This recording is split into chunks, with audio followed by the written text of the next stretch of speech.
For the very final time, the RaceKraft V8 Veterans is in Gen 2 hardware.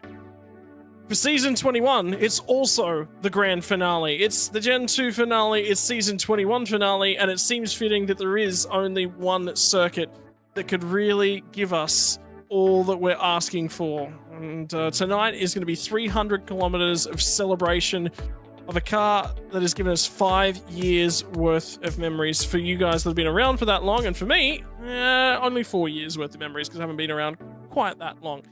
Ladies and gentlemen, hello and welcome to the grand finale for 2021, the grand finale of the Holden Commodore for V8 Veterans, and yeah, it's gonna be a bittersweet night here, Dave. Yeah, I've had this moment to say farewell to the car already with the Pro Series last week, but this is the second to last time. I've got one more opportunity to say it, and it still feels like there should be more. This car should be going on a bit longer. Well, yeah, I mean, it's a long history of it, and we're excited for what's new, but you think about how much of Australian iRacing community has been built around these cars for a long time, how much of Australian racing has been built around Mount Panorama Circuit for a long time. I mean, how many times do we look at this map, we talk about the racetrack, we say 2 long straights, very challenging across the top of the mountain, big braking zone at the chase, watch out at Griffin's Bend turn number 2. Yeah, and the last time we came here, that is indeed where all the chaos kicked off on lap number 1. We had so many safety cars to begin the race, and tonight, will that be the same? We will be asking ourselves the questions as we journey across 6.2 kilometers of the best racing racing arena. I don't know what to call it. The best racing scenery that you will find anywhere in the world, because not only is the track picturesque, the track itself is a marvel, but the scenery and the locale is just as good as well. The sights and the sounds and everything of this place, it's not just the mythos of the mountain, it's everything there is to do as well, and just how beautiful and picturesque it is. The reason I think I love this track so much is that it really celebrates Australia so well.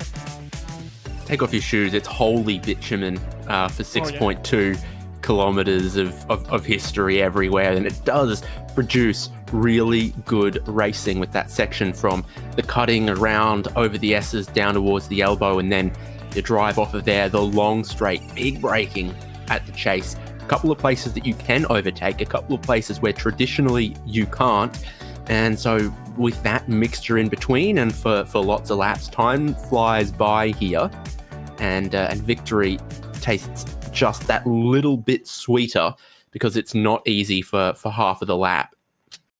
And I've got some information to you coming, actually. I was talking to the guys from the 95 SimSports outfit, talking about Sean McNamara and Scotty Gamble about what they thought about the car and the way it's set up and approaches. Front end of the car, very high tonight, which is not a normal thing. And I was talking to them, did get some laps in the setup a little bit earlier on in the week, and I said to them, I was really struggling to get the car to pull up, and they said that, yeah, we were as well, and it's going to be getting to 100% brake pressure for as long as you possibly can, which is very rare in terms of the sim, the way that the master cylinders and the brake package is set up for this one here tonight.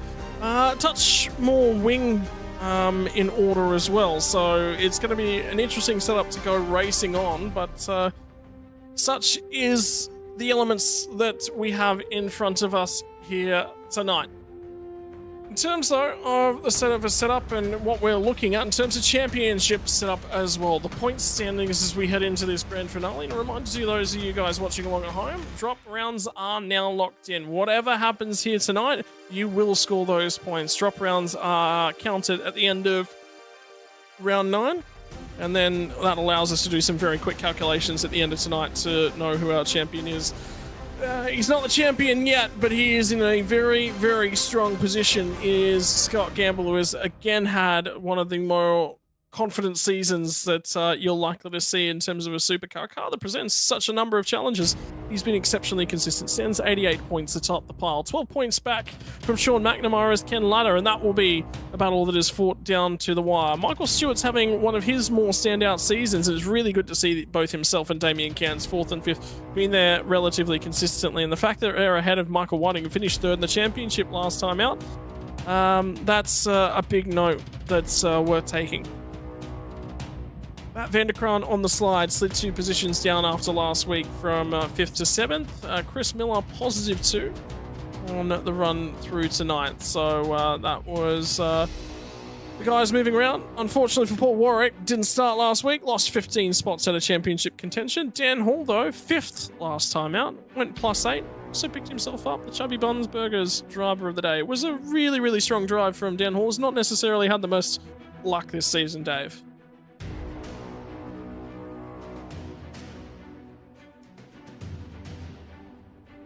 And we're going to take a step forward through to having a quick look at what the race situation looks like here tonight. Actually, sorry. We've got a little bit more data on how the championship can be won or lost. So for Scott Campbell, what does he need to do to lock it in? Score 99 points. What does that look like? 40th without bonus points, or 41st plus a single bonus point. And I believe he'll be on Zoom, so he's already earned that one. And that will be 41st is all that's required from him. And I'm not seeing 40 drivers in the server as we currently stand. So all he's got to do is now hit 75% race distance, and it will be another championship for him. That is the only marker that he needs to get there. What does Sean McNamara do? 89 points more than Gamble, and Gamble must DNF for that to be.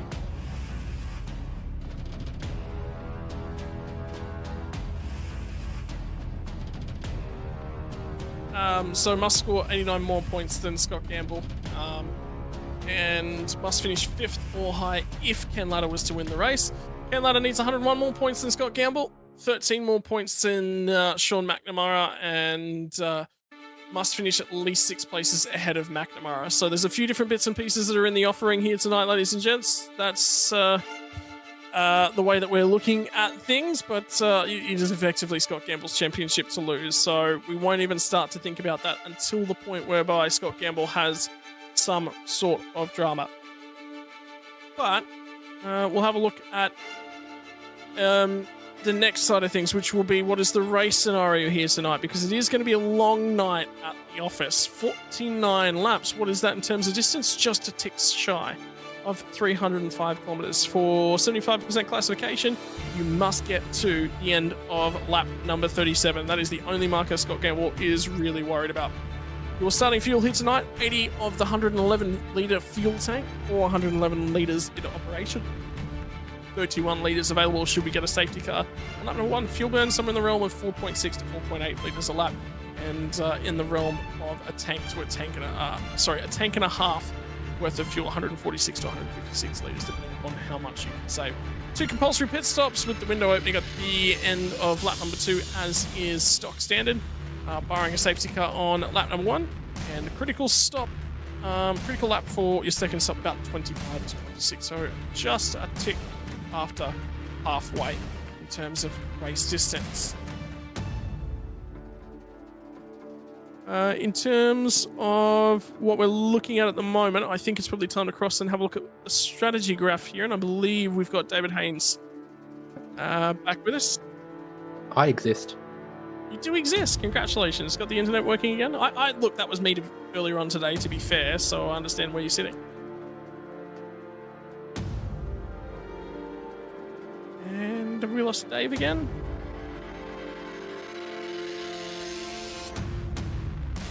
Looks like we might have lost David Haynes, unfortunately, for tonight. Well, at the moment, that is everything that is available to us. So, driver of the day for last week was Dan Hall, with a phenomenal driving effort from him. Consistently been performing outside of the top 10 when he has been available. So last week from Portimao, when it was a difficult race, one, you had to sort of get the strategy brain on for look after the tyres. He qualified well, which he hasn't done in a good while. It was good to see strong showing from the Evolution Racing team driver, and that's why he did earn himself the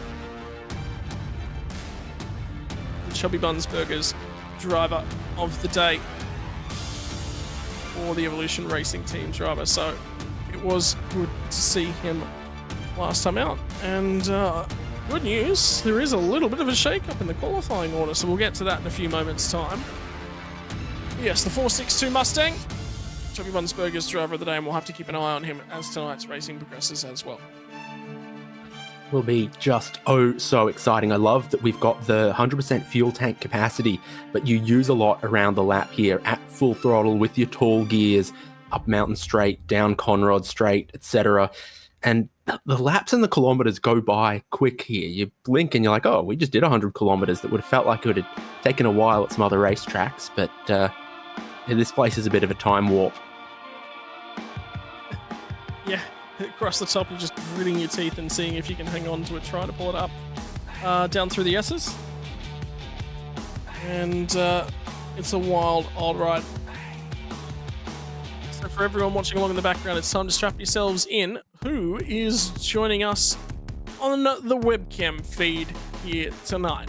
So from the Zoom wall, Travis Hunt, Tim Nicol, Scott McCune, and the Dino already in operation. Damien Cairns from Michael Stewart. We'll be checking in with Michael Stewart throughout the broadcast. Good to see the track map and their webcam to support that one already back. Greg Sharp's in position as well. Scott Gamble just walked away from his PC for a short break. He's now returned to operation. Got an opportunity to harass both Travis Hunt and Jeff Thomas a little bit earlier on and get them both laughing. And one of the things, by the way, they said, David Haynes, is we look relaxed on the webcam. We're not. We're gripping the wheel like you wouldn't believe. So it was good to hear them laughing along a little bit and having some fun with it. Dave Kirby from Ken Ladder. And is that your webcam there, David Haynes? Don't make me start I don't singing know, Baby but Shark. I will sing Baby Shark. Whoever that bear is, he deserves a championship point. I agree. Give the bear 1 point. 1 point for all his hard work and effort. Absolutely. Get him on the championship board.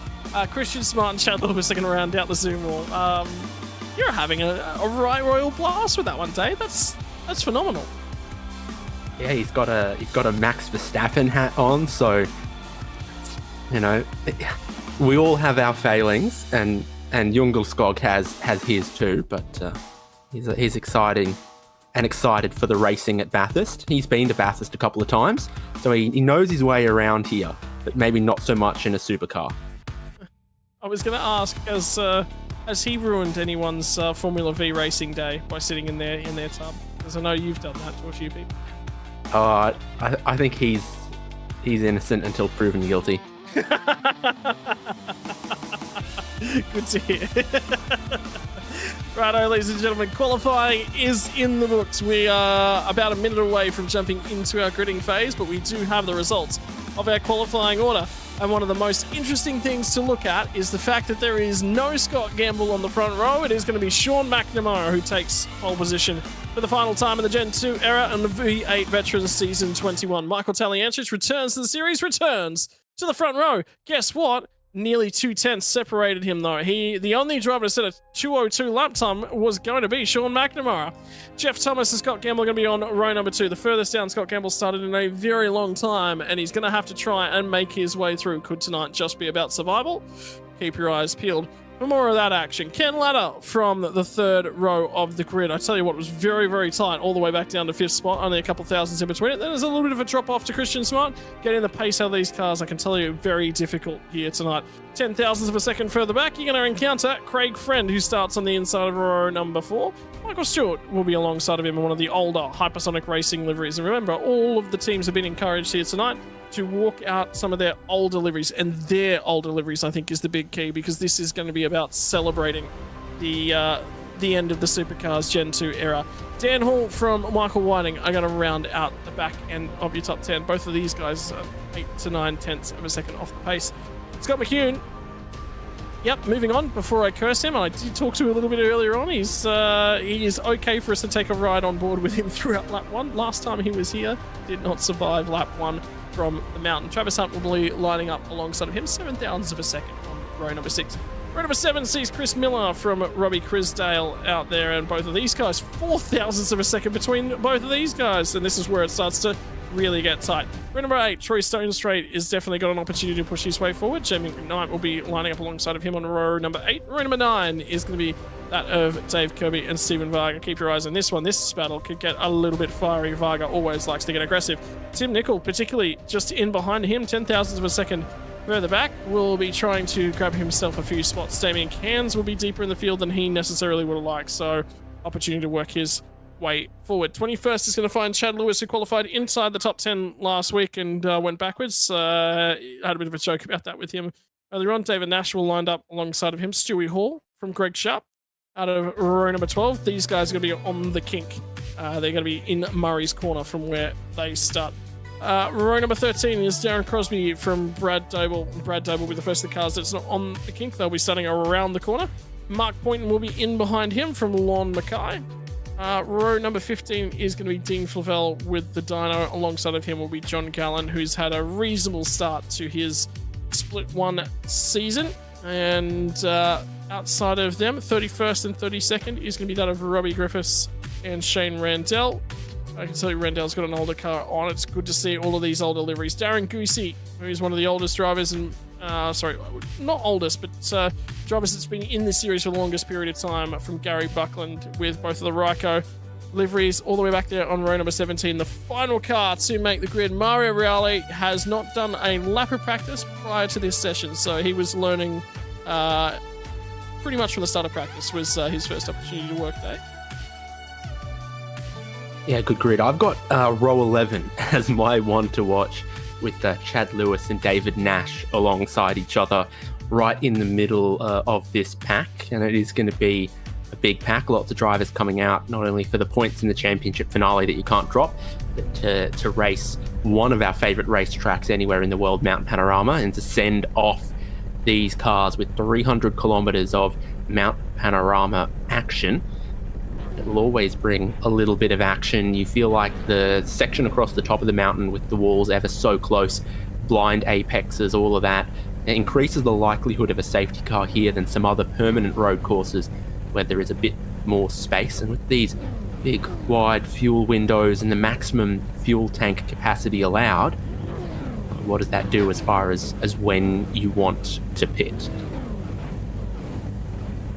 Yeah, so it's going to be about 16 laps is the fuel window here tonight to go nice and evenly. You'll have to do 117 laps in for the final time of the Holden Commodore and Ford Mustang in the Gen 2 era. The revs will rise. The run down at turn number 1. 80 litres on board. A difficult start, and they will crawl away. Sean McNamara to get a good launch. He's going to lead us down to turn number 1. Gamble's going to try and go the long way round around the outside of Jeff Thomas. Thomas is really trying to stick in there, and he's not been quite able to hang on to it. Third place now for Scott Gamble. Picks up one spot off the line. Ken Ladder's going to try and have a go, and Christian Smart's feeding in as well. Look for Michael Stewart further back. Dan Hall's had an okay getaway. Craig Friend. Michael Whiting is cutting his way through the field like you would not believe. And keep your eyes in the background as they rumble their way up into Griffin's Bend for the first of 300 kilometres worth of racing action here tonight, on a night where we farewell the cars in front of you. So Scott Gamble moves up, Ken Ladder moves up as Jeff Thomas moves back 2 spots. So it's looking like 9-5, 1, 2, 3 here at the moment. Ladder also making that spot up in the 4th place. So he's right with this as we head across the top of the mountain, right up against the concrete. Full commitment for the first time of 49 laps tonight.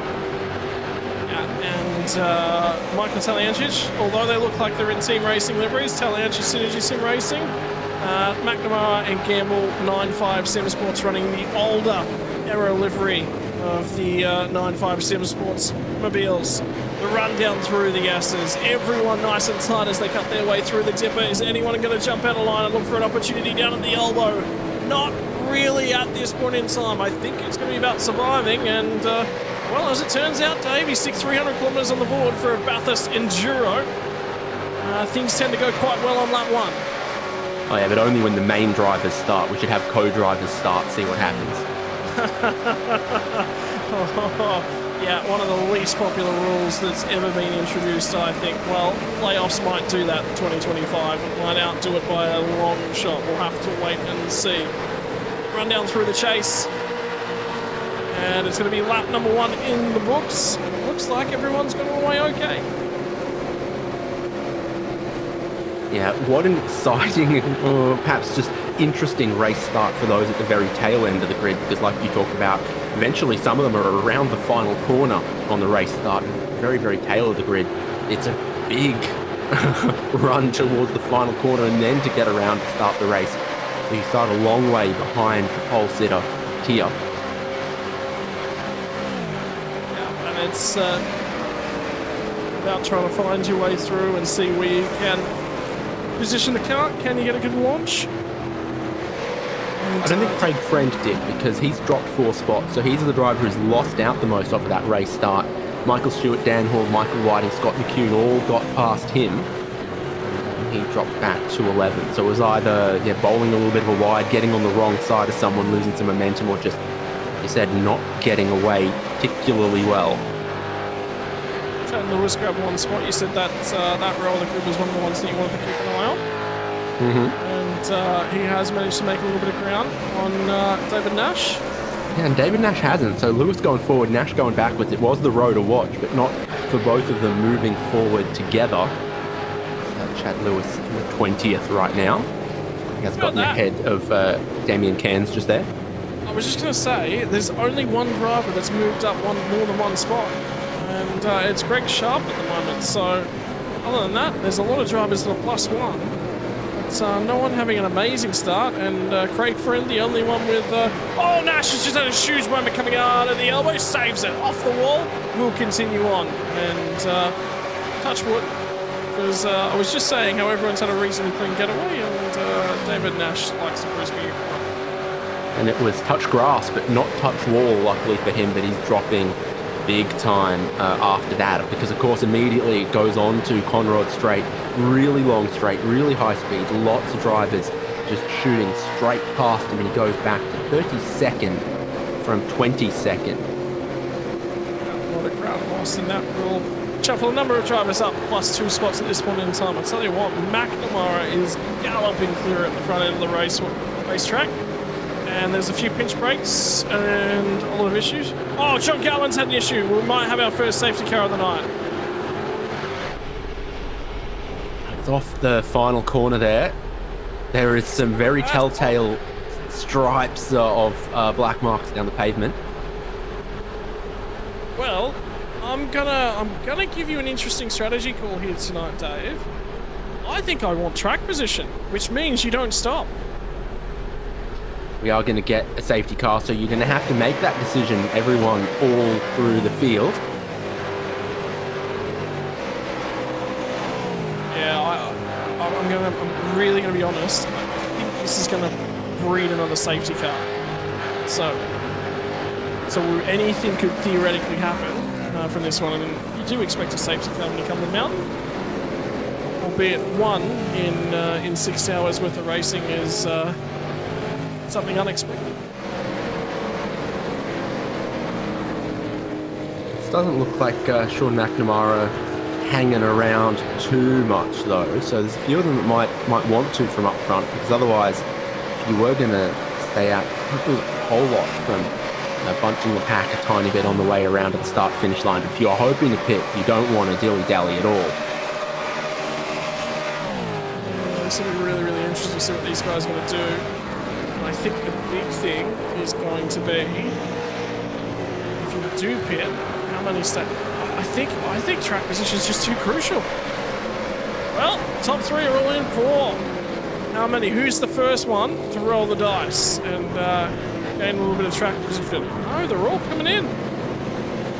What filling would you like in that humble pie? Make sure that the crust is nice and crispy. No one wants a soggy pie. Everyone wants to top off their fuel tank. Starting at 80 litres, there is room to put a bunch in now, and of course get new tyres on. Oh, it's Christmas time, look at that. You can see there was actually some contact at the back end of the field. I just watched Jaron Crosby get into, I think it was the Lorne Mackay. It was one of the Frog Leap Juice cars, which would be Mark Poynton. They made contact. Brad Doble missed his pit box and had to roll a little bit further forward. He pulled up a little bit too shallow, so he had to grab the gas in another gear again. That was Vanessa Amorossi. Absolutely everybody in the whole wide world on the pit lane. No one, not a soul, stayed out. Everyone taking between 17 to 20 seconds of fuel, so they will have burnt just a couple on the opening 2 laps. And so yeah, burnt a few litres there. Would have been able to therefore get in almost 30 litres. I'd say, yeah, and then the lap around to the pits, yeah, easily more than 30 litres at that first stop just there. Yeah, you'd be up in the realm of nearly 40 litres to 45 litres, I would say. So,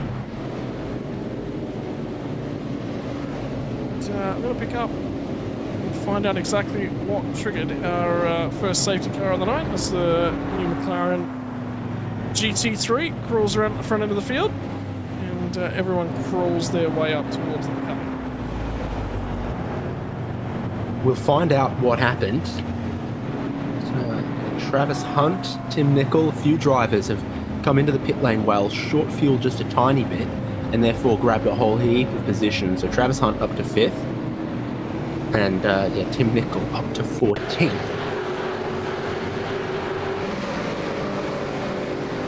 And it is for John Gallen. Oh, it's a bad downshift, isn't it? And he pops his engine downshifting too early. The good news is it didn't collect anyone else, so single car incident. Here's the money shift. Or is it? Okay. We grabbed one downshift and it seemed alright, but apparently no. This has just been early. Just a fraction early, so either way, the engine has expired. Must have one of those Mustang motors. It's locked up on him. Camshafts? Mustang camshafts?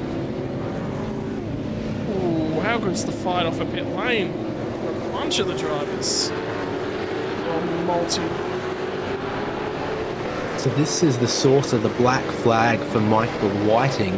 His unsafe pit exit as he was round the outside there. He was over the white line right here, trying to get a little cheeky there. You never want to give anything up for free, but as they sort of went off the limiter, he was behind and outside. The difficulty is, do you think he was forced out there? Should he have yielded? Well, if he yields, he backs off. Somebody from behind can quite easily tag him. It's a difficult situation, isn't it? Because the positions are actually decided on the blue cone, I think, all the way out the exit, where you blend back on. Either way.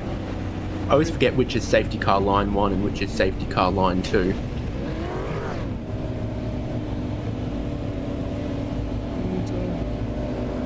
And, is the wave by lights on the back end of the safety car? I don't know, they might have to grab Jamie Mooncup for a comment on that one. But safety car going to be doing at least one more lap, so you might actually see Michael Whiting will be in this time by, I think, to try and get that penalty out of the way.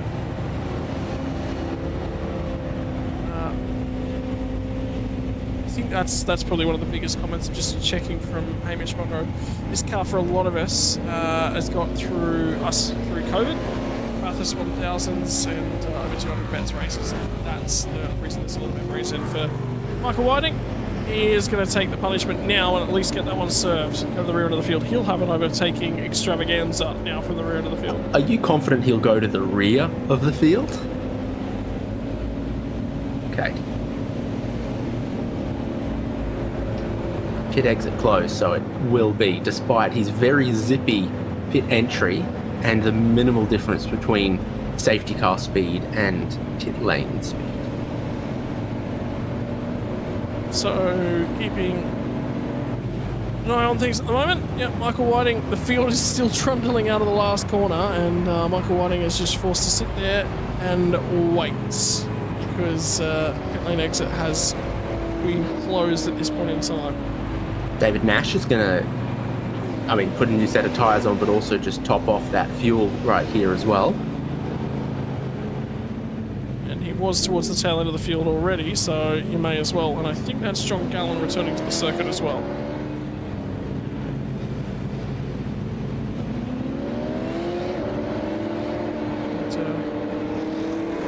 He is now 2 laps down, unfortunately for him. So it'll just be recovery from here. And confirmation the safety car is going to be in at the tail end of the lap. So we will be going back to green flag racing here, Dave. And, what was our get home number again? And what's our critical lap? 5:26.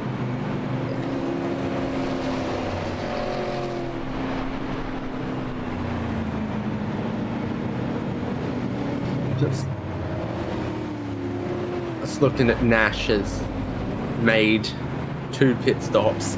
He was very, very cautiously fuel saving his way towards the tail of the safety car train. He's not burning too much fuel behind the safety car here. So I was just wondering what kind of strategy he's going to go for, because he's already gone and relinquished all of the track position, even relative to Michael Whiting, who had that penalty. So he's back of the field. There's no one carrying more fuel than David Nash right now. And he is just crawling around, and he will switch the car off the crest of the hill, all the way down the hill, like you would expect.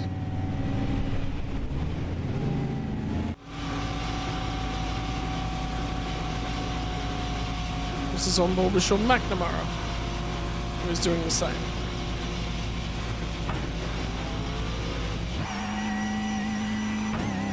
We pass the timing line into the final sector, the safety car. Oh, it zips away something fierce. Sean McNamara won't just yet. He's got a whole field behind him, but 45 laps in front of him. It's a long old crawl down one of the longest straights in Australian motorsport too. Long distance to travel down at 80 kilometres an hour. Under control of the field as well.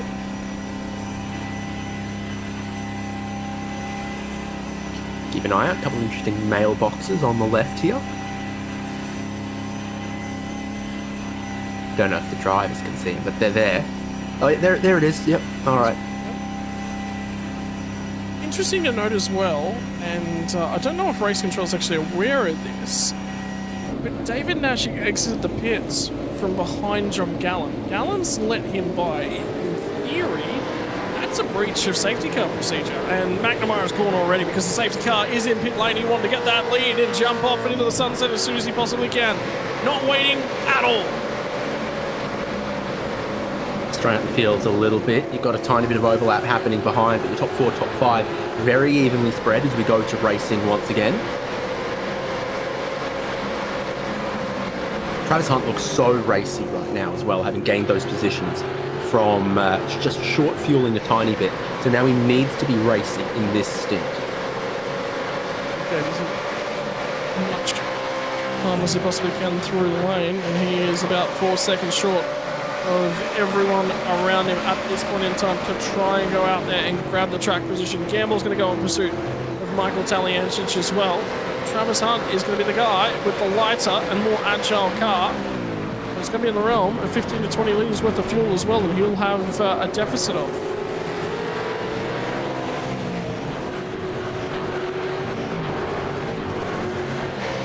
For the meantime, return to status quo from the start of the race. McNamara leads us away. Now let's just keep your eyes out for anyone who's going to duck out of the chain and try and get their overlap on. I think there's something that's happened down the back end of the field, because I am seeing a couple of cars crawling out. I think Mario Reale has had an issue of some kind. Yeah, he's behind David Nash now. There are a few drivers going sort of side by side into turn 2. There was a bit of a check up there. Here's Reale now just in front of John Gallen, behind David Nash. Missing perhaps a little bit of speed, but not an incredible amount of visual damage. The Hypersonic Racing Commodore. Things are smoky at the elbow, with everyone fully loaded on fuel, barreling in there on the first lap of the restart. Heaviest anyone's car has been all race. It just feels the way it is at this point in time. What does Travis Hunt's sector times look like compared to Ken Latta? Well, Latta has got some serious speed up ahead of him, so the margin's built out to 1.5 seconds since the restart. Travis Hunt's in front of a nice long group of cars. Next car on the road is his teammate Jeff Thomas, and Christian Smart will then chase him from 7th spot.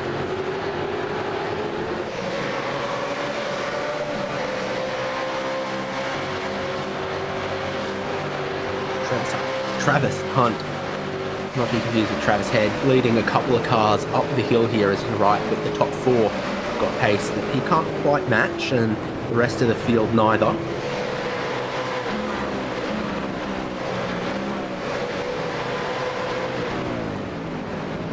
I think it's now going to just be about... This becomes the least interesting phase of a supercar race, where everyone just goes in a little bit of conservation mode. Because it's not about the next 5 laps at all, it's about the 15 to 20 marker, because if you got pace now but you can't show it then, there was really no reason having pace at this end of the race at all. If you want a little bit of excitement, I reckon Michael Whiting and David Nash are the place to look, because we know that those guys, well, Whiting qualified in 10th, Nash has definitely raced inside the top 10 plenty this season, and they are right at the tail end of this restart, just slowly picking their way through a couple. Look at Scott Gamble in 3rd here.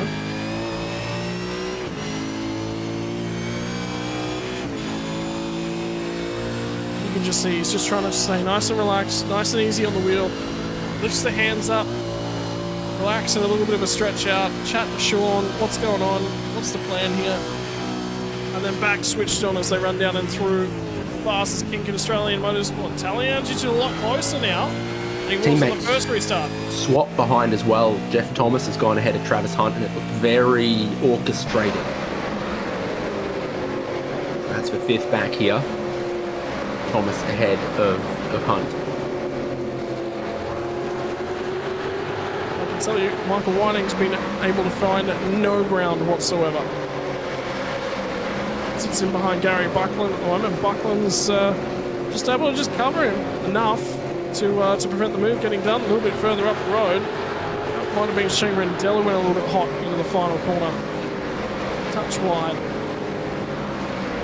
The front four yapped 5th on back to the tune of about 3.5 seconds. So they wanted to get that sorted out and allow Jeff Thomas through. Go hunt those guys down as quickly as possible.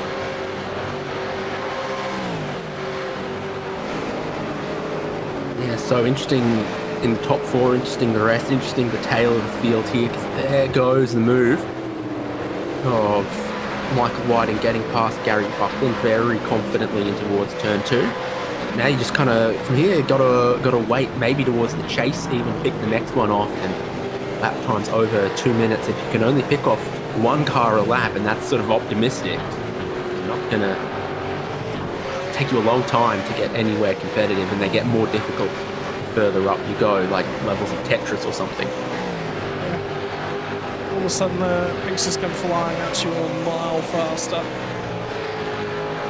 Whiting will be about cresting the hill and making up as much time on Robbie Griffiths ahead of him as he possibly can. You can see them run down through. Yes, he's managed to do that. Damien Cairns is on the move at the moment, plus 4 spots. Going to try and take advantage of the safety car restarts to move himself a few spots further forward.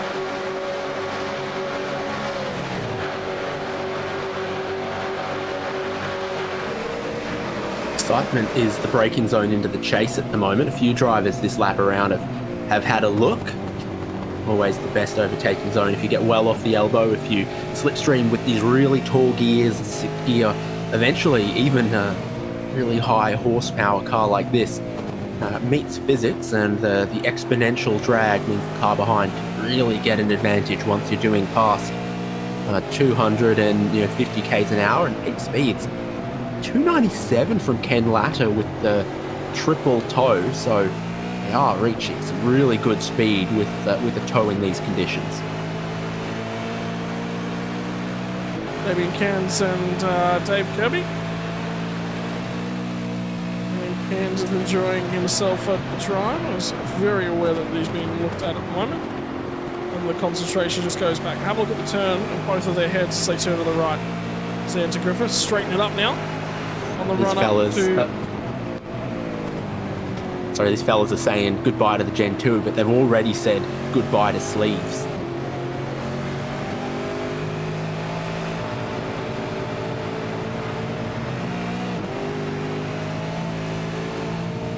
I tell you what is a little bit cut price at the moment, and I know most of the the iRacing community are a big fan of the deal. As these guys cut out sleeves, get yourself an iRacing Black Friday sale.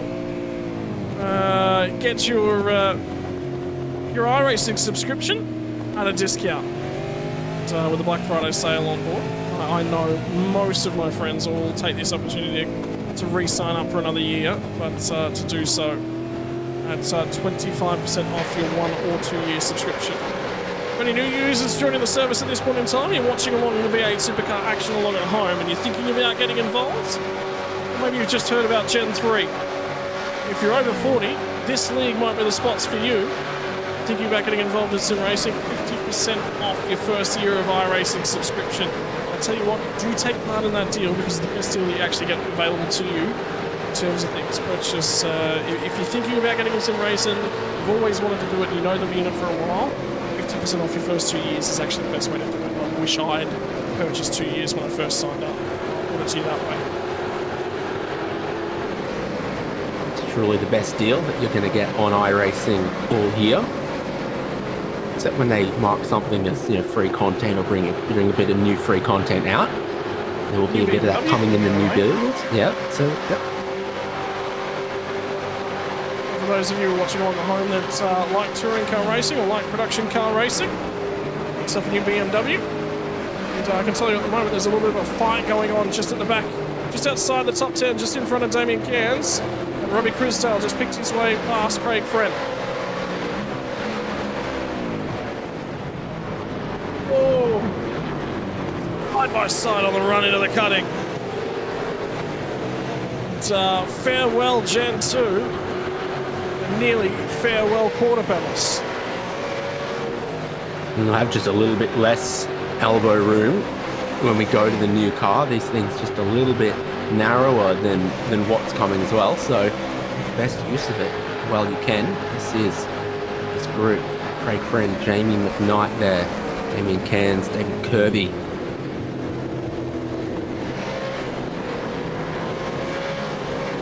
Always the biggest problem with new racing hardware, isn't it? It's getting yourself into the groove and finding the width of the car and what's available to you. Just never-ending smoke at the elbow there. I've heard of, smoking a fork shoulder, but not about smoking a Forest's elbow.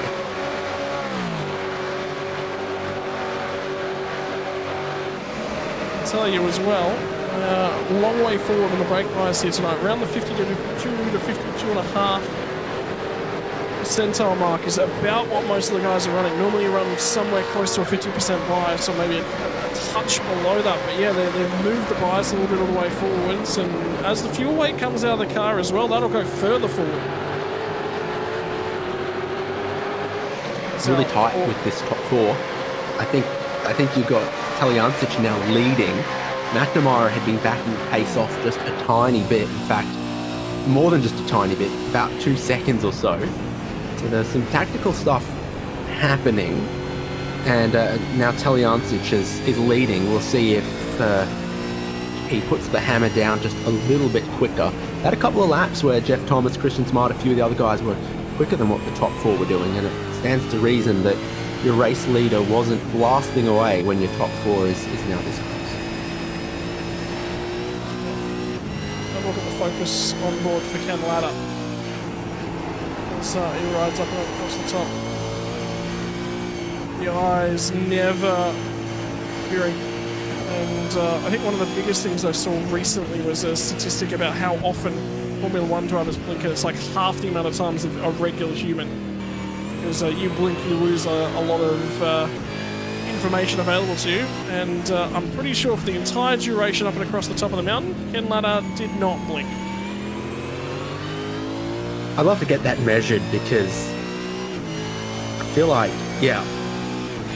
I don't blink as much when I'm in a cart or whatever, and you don't even realise you're not doing it. But when you're focused, you don't let yourself blink when you're at that sort of critical moment, like a braking point or a turn in or anything like that. It was just a really, really fun bit of data that interesting statistic comes about. It's just really, really interesting to see the adaptations that we as humans make when we're intensely focusing. I'm pretty sure I can tell you the same thing from when a bowler starts to run into his delivery stride in the game of cricket. I'm pretty sure my eyes are as wide open as they possibly can be as well.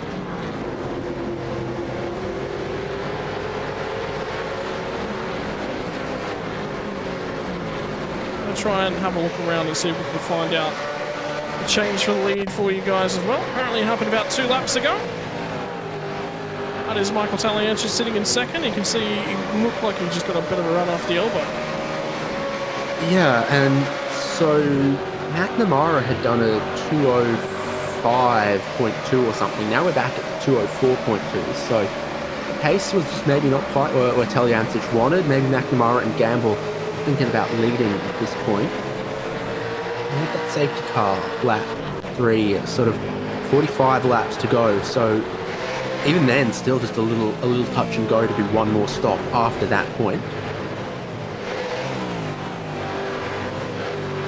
Well, based upon maximum fuels that you can get in this car, maximum fuel distance, it is guaranteed to be one stop from here. It's about 24 laps.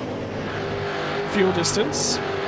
Chris Smart starting to track down Jeff Thomas, particularly on lap number 9, and made a significant chunk, but as he's gotten a touch closer, the margin's not quite as advantageous in his direction. Oh, Craig French has done a massive slide as he comes through the differ in the next right-hand kick after that as well. So there's a few drivers as the fuel starts to burn down, and run to about lap 9 since the safety car, which means the fuel's starting to burn down a little bit, but the tyres have also taken quite a beating because well, that's over 50 kilometres worth of racing they've now done.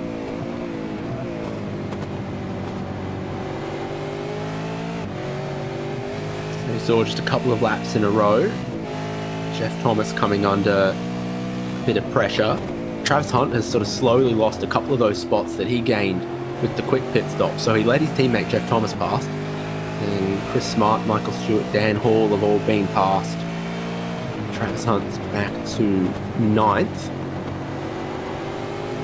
But a gap forming between the top 4 and the rest, and this is where the rest starts at 5th and 6th. You can just see that Jeff is doing everything he can to just take a half break as Chris Smart starts to range on in, shows the nose, doesn't really think about it on the run up towards Griffin's Bend. Definitely a bit of fuel saving. Fuel saving happening in a couple of places through the field at the moment. Well, when you've got a long, long way to run and the fuel margin that you're going to be adding to the car here tonight, the longest race of the season, it certainly goes through your mind, doesn't it? Gives a fella something to think about, because I'm pretty sure that's where where Taliancic got a little bit tired of Sean McNamara, is the pace that McNamara was dropping back a little bit. Scott Gamble and Ken Latta not really looking like they are desiring to get too much attack in, and there's a couple of places here where I think Jeff Thomas is just having a little bit of a save.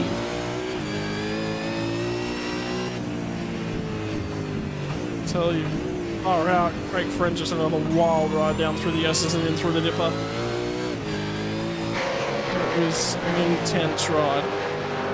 So for every 2.5 litres that you can save, that's a second worth of pit stop time. And remember, so that means you're burning in the realm of 1.8 seconds worth of fuel a lap. There's a little bit of flash of the headlights there from Damien Cancel towards Joe McKnight, but I think McKnight was backing it up because Craig Friend was quite sideways in the run down through the S's.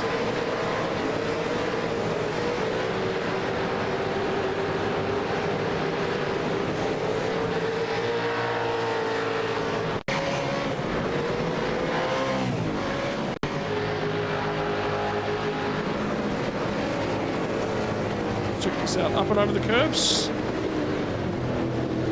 Yeah, that's sideways.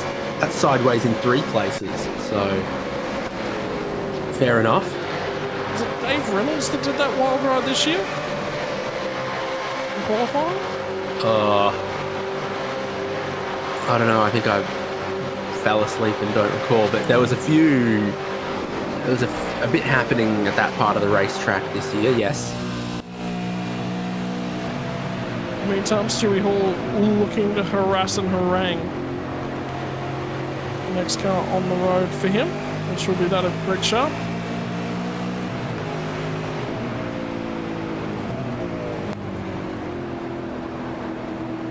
They run up to the cutting, turn themselves in, bump on the right hand side of the road, unsettles these cars quite dramatically unless you've got to lift off for it. So this group of cars is Greg Sharp, Stuart Hall, Mark Poynton, Darren Crosby.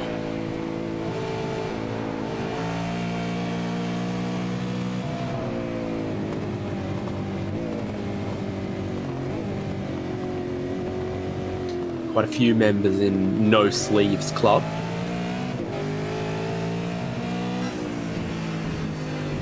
Well, just having a look, that time down through the S's, and then through the dipper, there was someone pinched a brake and went straight ahead a little bit, so somebody probably made a mistake. That was a bit of a mistake for Greg Sharp as he come down to the elbow. And he is going to have Stewie Hall to his inside as they come down and underneath. And look at him, look. He moves his head, he's like, where's that guy? Where's that guy? There he is. Where am I? Oh, barely on the racetrack, but still down the inside in this critical braking zone. This is going to check up the entire pack in behind. More than check him up as Mark Poynton gets opportunistic. He sensed a vulnerable Greg Sharp. Now he senses a vulnerable Stewie Hall as well. Tried to send it down the inside on the run of Murray's. That was not a door that was opening.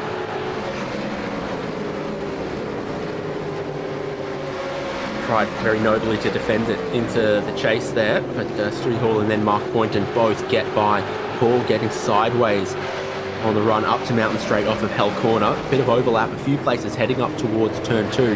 So I also see cans, I think, on Jamie McKnight here that'll just appear in the picture, and they touch. Oh, they do touch, and McKnight's very wide of the run through Griffins now. Does manage to gather it back up. Oh, cans try and redress it, and oh, by the way, Mark Poynton did make his way past Stewie Hall as well. I think there might have been contact between them, so we're edging on towards a third race distance. We'll be at the end of next lap, and for 300 kilometres worth of racing, all of a sudden, before the 100 kilometre mark, patience has started to run out. I don't think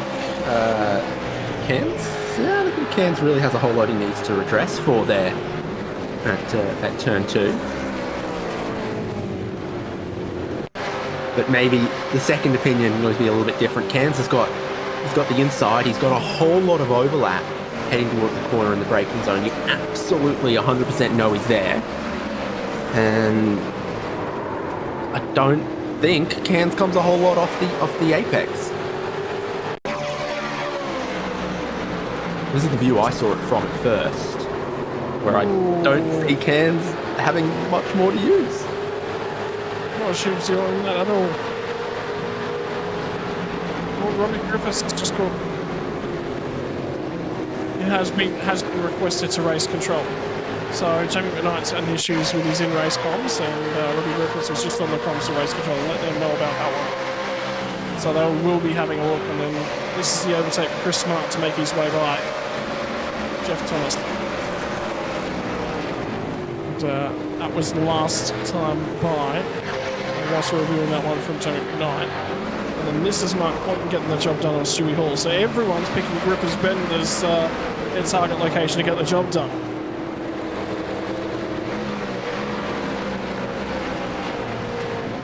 Through the smoke.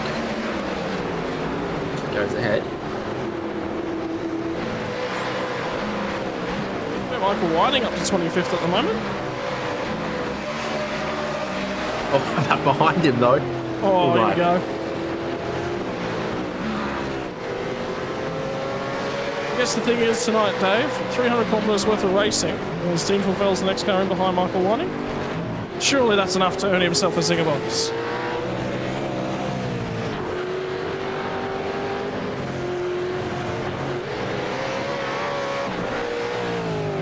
There will be no penalty for the incident between McKnight and Damien Cairns. They're not going to even touch that one.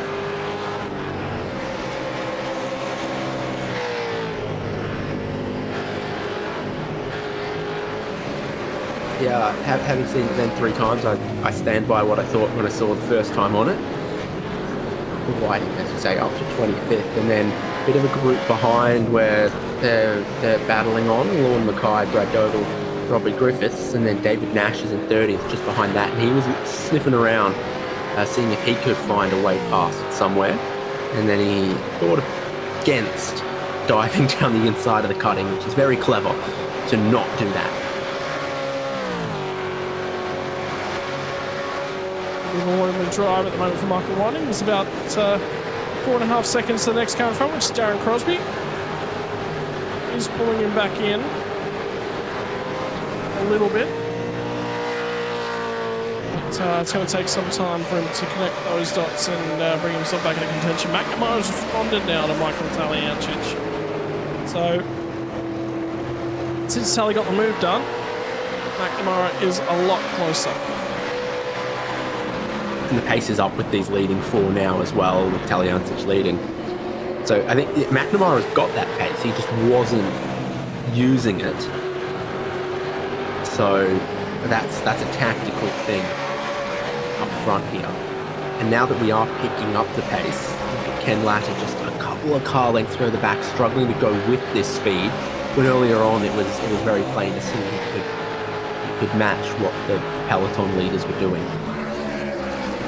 One of the interesting things that is certainly worth a shout and worth noticing is with these bigger fuel tanks, the amount of fuel in the tank certainly accounts for your lap time. And the car's looking after its front tyres, because that's where generally a lot of your pace fall off is. It's either acceleration or not being able to get this car to turn. But no, it's hanging on. Well, just give me 2 moments. I'll just be right back. So a few of them lighting up the rear tyres coming out of the elbow that time as well, suggesting we are pushing on a little bit here. 32 laps to go in this one. Critical lap for the second stop is 25 or 26, so that's still a while away, but not a whole long way away that someone might think I can stop now and it'd be good to get to the end. Latta used the slipstream down Conrod Straight, and he did then get a tiny bit closer to Scott Gamble in third. Over the top of the mountain, dropped a couple of tenths. In a straight line, got a couple back.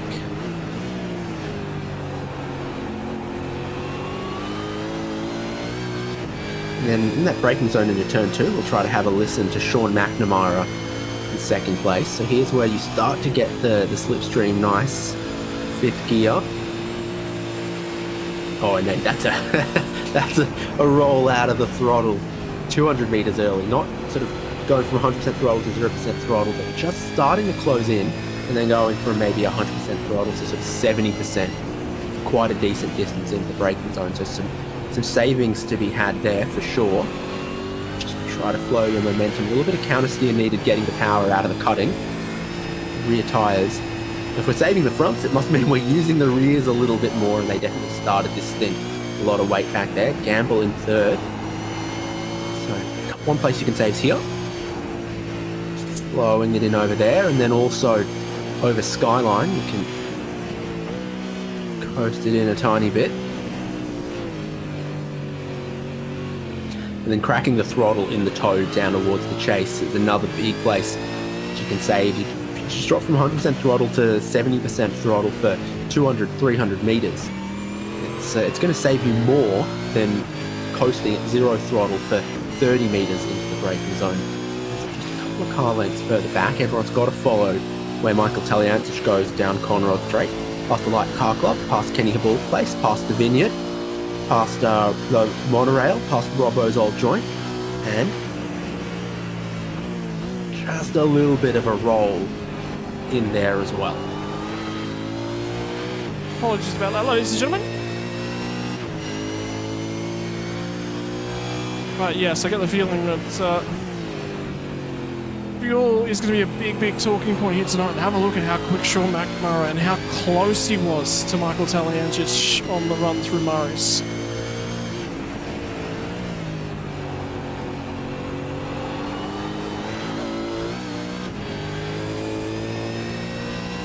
Three Commodores in front. I think I like the dash more on the Mustang, but it doesn't come with a free Samsung Galaxy tablet. So, yeah, positives and negatives. Christian Smart's now 12 seconds off the back end of these guys, such as the margin they've pulled, but now he's starting to pull that margin and extend over Jeff Thomas, and Jeff Thomas is absolutely getting harassed at the moment as they go 2x2 on the run into Griffin's Bend. He will come back out the other side with the spot. Michael Stewart's now going to have a go at Dan Hall. They're going to go side by side on the run of the cutting, and finally Hall will yield out the other side. So things are a little bit quiet up at the front as they go into fuel and tyre conservation mode. And again, we've hit that marker on the stint where everyone's just pressing the tyre. And the problem is right now, no one's thinking I can undercut here because they've got to get to lap 25, lap 26. Last lap around, Travis Hunt was actually the quickest of all of this group. So he's coming back a little bit as a few of the drivers in front might have been defending from each other, tripping over each other a little bit, making each other defend, all of that. Oh boy, and around goes Michael Stewart. He's going to lose the rear end of the car. He's almost stuck there. The car's right behind him. His nose is right against the wall. He's just going to have to wait. He's going to have to wait. He can't pull out there.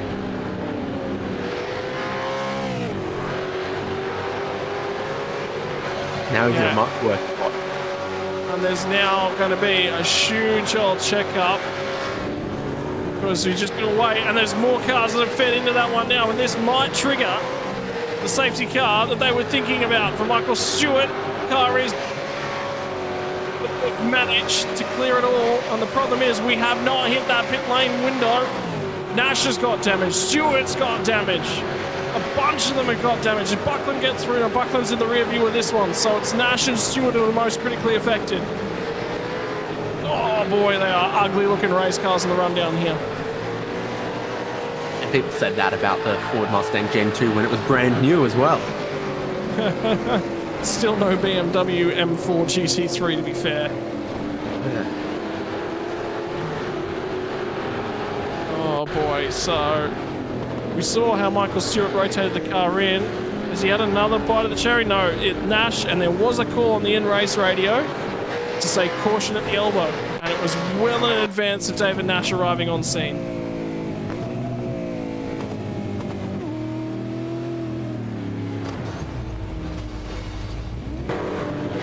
He's just committed, isn't he?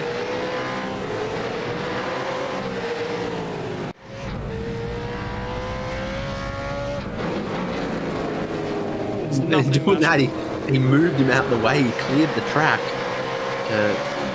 Bit of an unfortunate snowplow. It sends a couple of cars onto pit lane at a time when they wanted to reach that critical lap number that's still 4 or 5 away. Saving from the driver in second place. It's massive for McNamara right now. Ken Ladder's going to have a dive for third.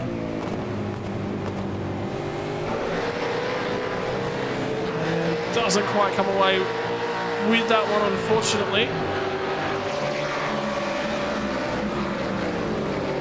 And I think it was Stewie Hall. I was just having a look. It was Stewie Hall. Got collected. So he's another one of those drivers with a significant amount of damage to his left front guard.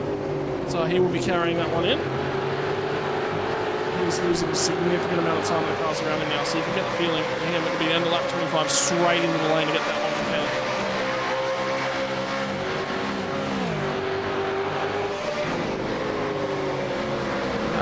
Across the start finish line there, Brand is losing a bunch of spots.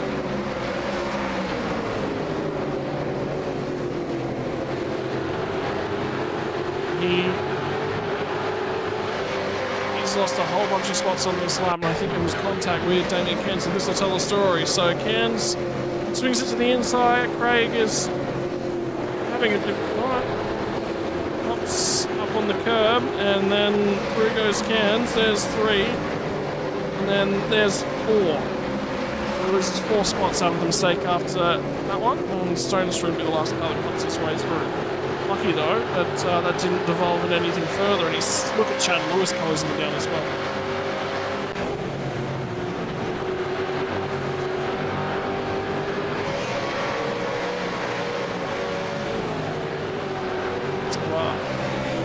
lots to play for at the moment.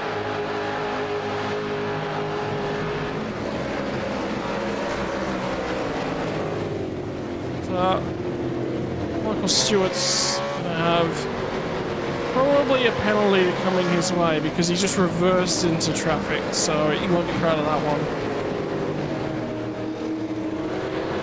Which is weird because Michael Stewart's not like that. You generally don't see that from Michael.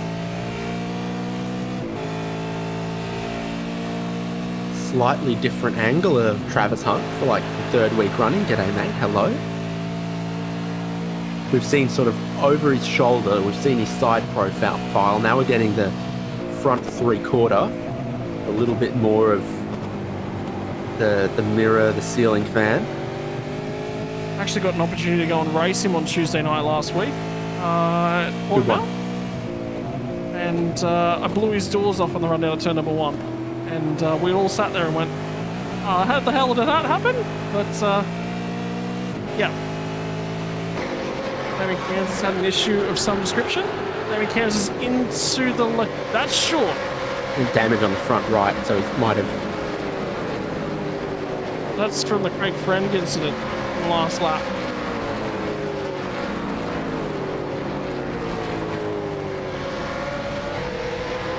And that's still far too early to make it to the other end of the race as well. So there will be another stop for Damien Cairns.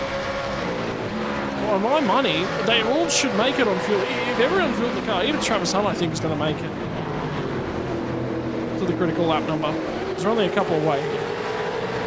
Well, here's the bizarre thing is, I think he will make it from this stop if there's another safety car. But you're not in a position really to be able to bet on that. No one else will take that kind of risk. It makes no sense, but it could save him. This battle pack just continues to entertain as usual. Travis Hunt through to Robbie Grisdale.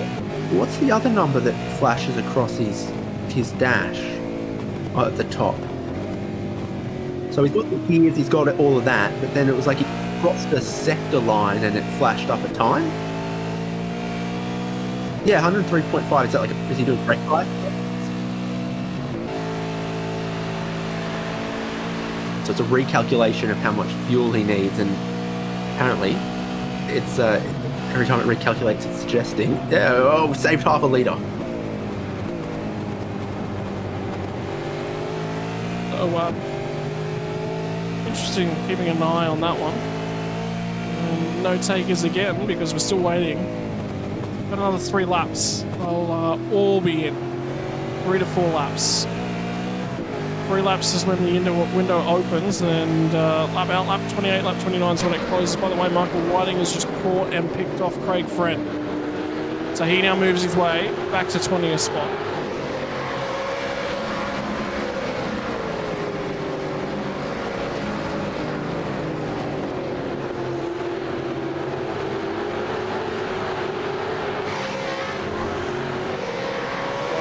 Moment, everyone's still in fuel management, fuel tyre management, stint management mode, because the end of this stint's a long, long way away. Project management. I don't know what that involves or what they do, but apparently they're important. Well, when new buildings get thrown up, I would say yes, that is incredibly important. For Jeff Thomas, though, project is to keep Dan Hall behind him.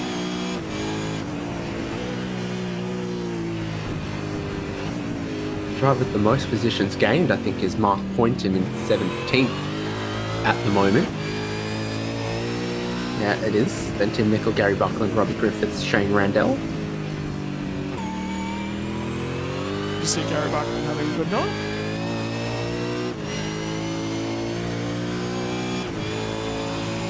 That margin up at the pointy end of the field, by the way, under a tenth it was, and then the fuel saving began. So, how about these guys? How much fuel on board are they saving on the run down the chase? None.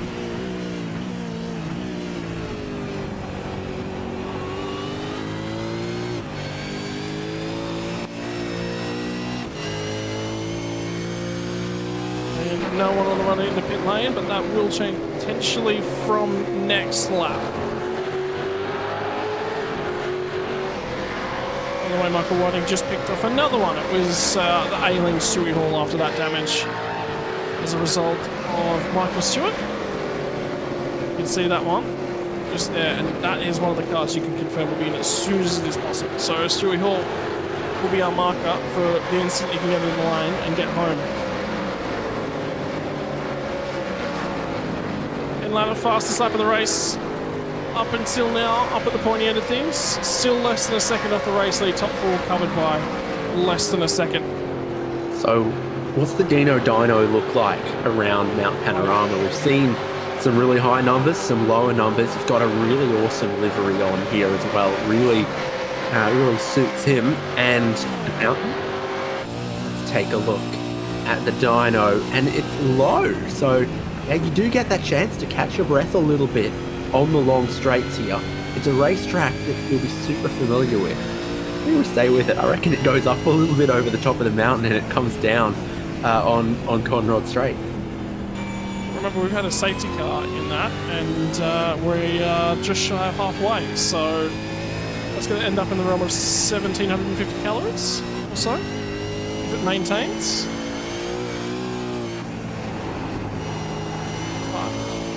So reaching Do you know? top of under the pump and on the limiter. Pretty hard across the top of the mountain here, obviously. Try to stay with Brad Doble. Doble was about half a second quicker than Flavel last lap, so it will be a tough ask if he tries to do that.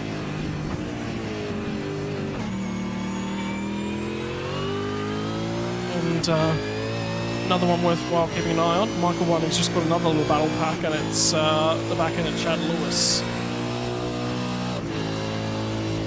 He is absolutely on the hunt at the moment, and it's Jamie Bennett, Mark Boynton, and Chad Lewis. So those will be the next three cars he picks up. And look at the heart rate climb as he gets down through Conrod, which I didn't expect. I thought that might just tick away a little bit. He might have relaxed, and there's the relaxation I was expecting. No, maintaining in around that 105 to 108 beats per minute, pretty consistently.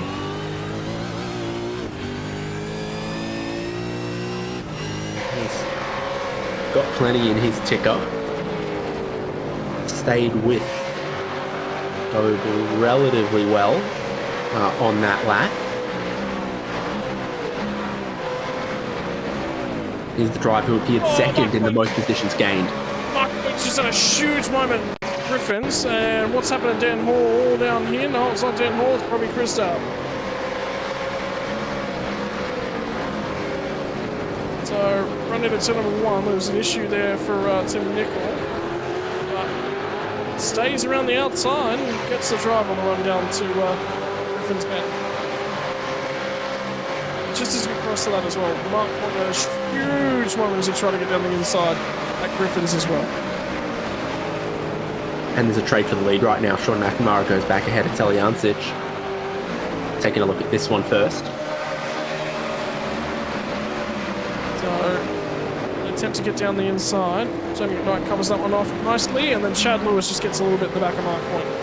As he check it up a little bit in the middle of the corner, trying to go underneath, and the driver behind him doesn't spot that one coming. So this is just a pretty straightforward swap, like we saw earlier on when Teljancic went past Sean McNamara. Now Sean McNamara gets a pretty easy little shoot past Teljancic.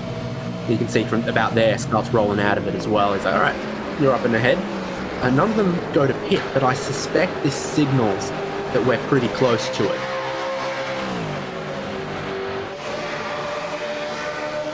So, window is now open. Who is going to dive to the lane? I can tell you Mark Poynton has just dived to the lane, so he is going to be one of the first takers. And Travis Hunt will be the other. And a few of these were drivers that did stop short a little bit to try to gain a bit of track position first time around, so we knew they were going to have to come in a little bit earlier this time around and take a little bit more fuel this time around. More than 103 litres, maybe more like 110 right now. I'm surprised tyres in there, both Craig Friend and Stewie Hall are both in. Hall had damage and Craig Friend was sick of those tyres. McNamara looks like he's really motoring, giving it 100% right now that he's taken back the race lead, just trying to put half a second, a little bit more into the rest of them just before we hit the pit stop window. He spent 10 laps, maybe a tiny bit more back there in second place. He's like, I'm going to have a pretty quick pit stop. What I also want is a little bit of time on my side, putting a little bit of it into Taliancic, into Scott Gamble, and also into Ken Latta. Right time to do it as well. And the run down the chase this time, I'm expecting there to be no fuel saving from Sean McNamara, and there isn't. This feels like in-lap to me. Yeah. I'm feeling in-lap vibes off Sean McNamara. Get the same thing. Underneath the Armour All Bridge. To the lane? No, he will continue one more on, but it is going to prompt out the stop from Scott Gamble. And he has been fuel saving the whole run. He is a good shot at nicking the race lead right here. Yeah, Gamble in from third, 23 laps to go. No dramas at all. Down Hall has a slow down out there. But this is going to be one of the longest stops we're going to see from the whole season, isn't it? Because it's 100 litres, perhaps more for some drivers to put in. Yeah, as long as 40 seconds. It will be a bit shorter. That's what Poynton had to do. It's probably cutting the exit of the chase, I'm guessing, if you were too hot on the brakes in there. So pit lane has become exceptionally active this lap.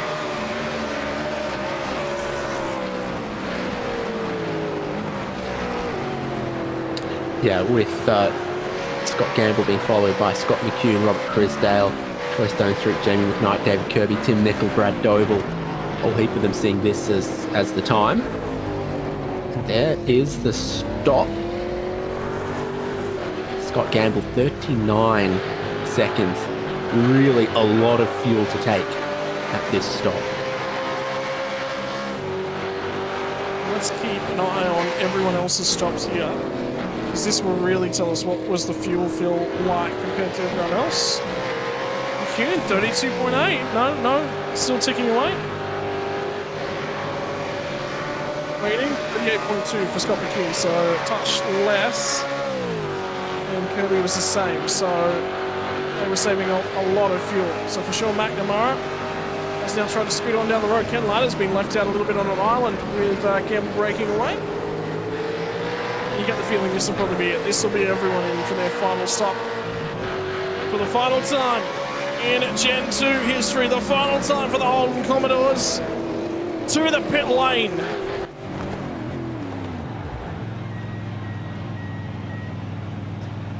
Smoking them a little bit on the way in, but we're all good. Heading down towards the pit exit side where the top qualifiers and the top 10 all are at the pit exit end of pit lane. The garages here are numbered from 1 at pit exit all the way down. 888 are very often at this end of the lane, whether it's supercars or the Bathurst 12-hour, whatever it is. This will be very, very long sit to take the fuel tank from nearly empty to more than 100 litres. They will sit, and they will watch, and they will wait.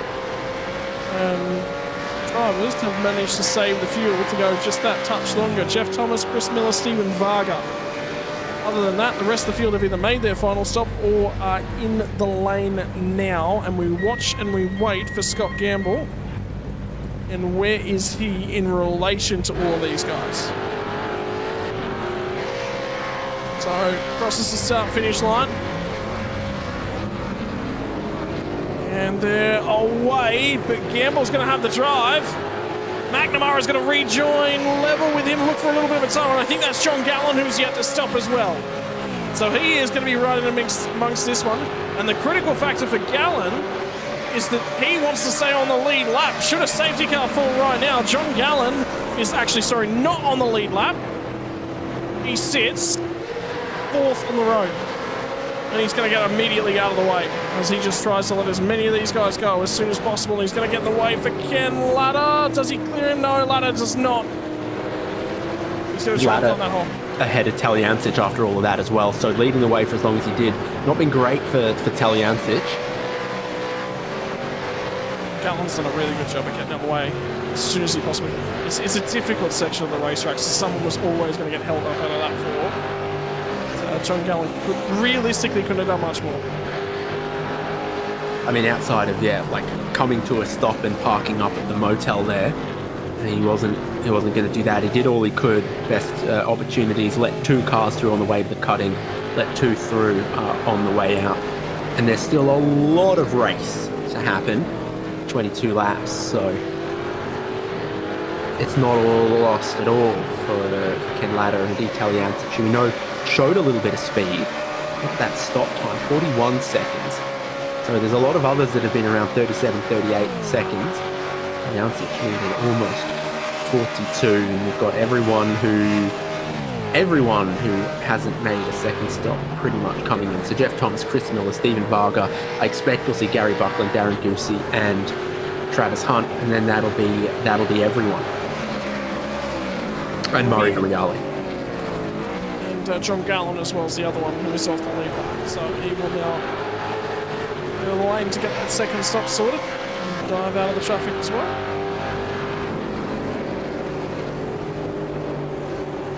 Whereas Jeff Thomas rejoin is worthwhile keeping half an eye on. Miller and Varga as well. There's a few more cars. I think that's at the Buckland and Goosey. Taylor pit lane. Travis Hunt. This has worked out quite well for Trav. Such a short stop, 31.3. Everyone else is 37, 39, 40.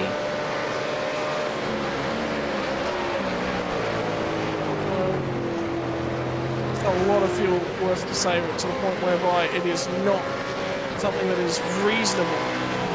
So Travis Hunt will have one more stop left to do. Well, I don't think he's got anything up his sleeve. He's effectively going to need a 25-litre jerry can up his sleeve. It's about the only thing that we're getting out of this one. But he doesn't have any. Sorry. I'm leaving it. I'm dropping that one. I'm moving on. So yeah, I mean, what is he gambling on a safety car? Is this a Hail Mary? In 25 litres, you're not going to save 25 litres in one safety. Well, the safety car was 18 kilometres at the start of the race. So that's only 15 litres that you would spend under a safety car, and you're effectively going to save, maybe burn 1 to 2 litres a lap under that, so affects less than half of the fuel, just a touch less than half the fuel. So you're still going to be in the realm of 6 to 8 litres worth of fuel burn. So you're only saving about 7 litres of fuel in a safety car, and you need 25. Ken Latta needs to pull out a lot of pace right now, or let Italiansic go, because there's a slightly widening gap between McNamara, Gamble, first and second, and these drivers, third and fourth. Italiansic, I think, can show us a bit of pace. Travis Hunt's stopping again. Okay, so he's taken that pill very, very early on. Oh, they don't touch the third place. Does Ken Latta manage to pull it up? Yes, he does. And Ellie's redressing it. Ellie not redressing it. He's redressing it.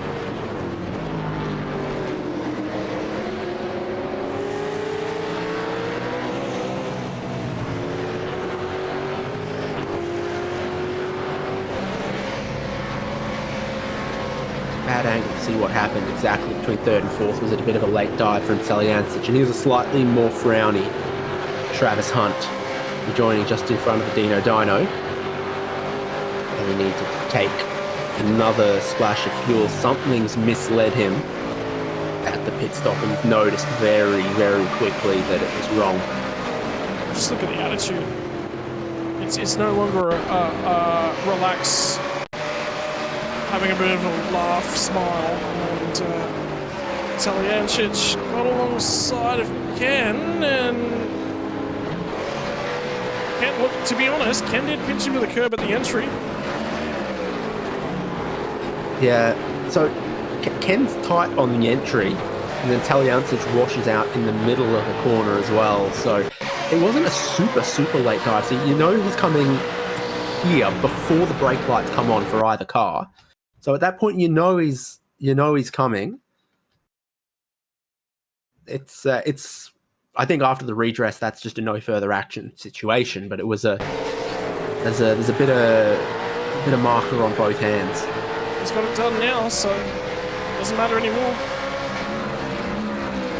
Because I thought it would have been probably in Ken Latter's best interests at that moment earlier on to just let Talyancic go, because Talyancic is the only driver who had a chance to have speed to catch Sean McNamara and Scott Gamble. Now that ship has sailed 6 seconds between our leading duo and Talyancic Latter.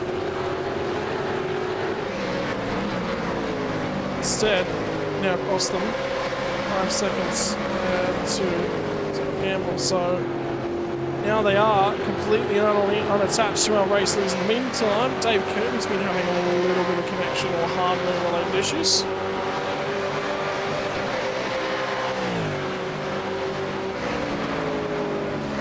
And looks like the issues might have solved themselves for now. And these two will continue on racing. The Whiting's looking down the inside of Jamie McKnight, just in the back of turn 2 as well. So if you want a little bit of fishy action, there's plenty of it happening.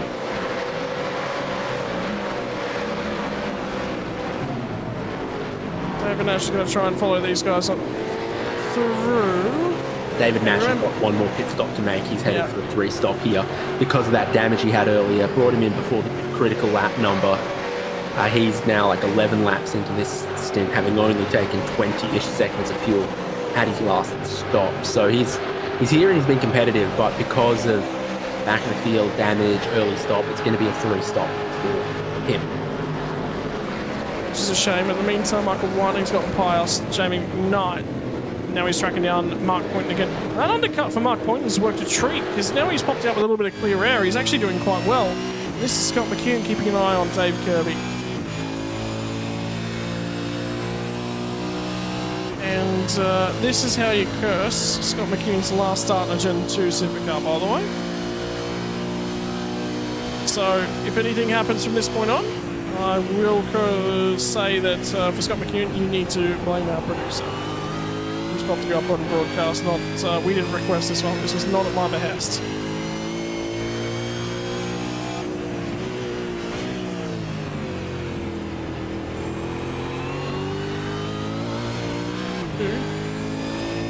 I do enjoy the look of this rig though. He has got a very, very pretty sim racing room there, David.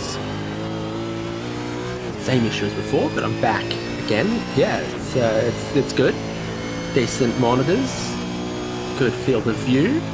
Fourth monitor up top's got all the important stuff.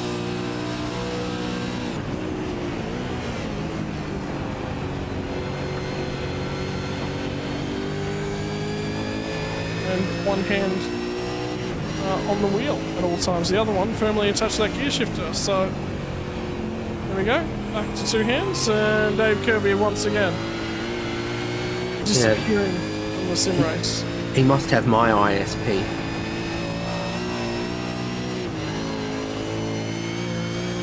Something's just happened to Tim Nicol as well.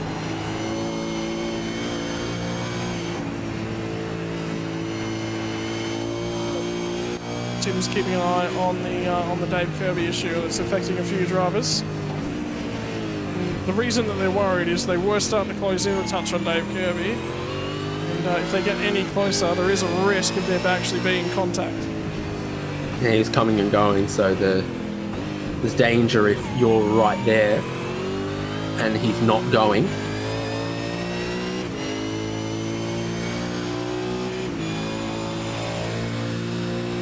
Tim Nicol's starting to close now on Scott McKeown, and this is going to get tidy as they get through to the chase side by side. And McKeown's going to lift. No, he is going to fight it all the way on down to the chase. Still some overlap, and finally Tim Nicol will get that job done.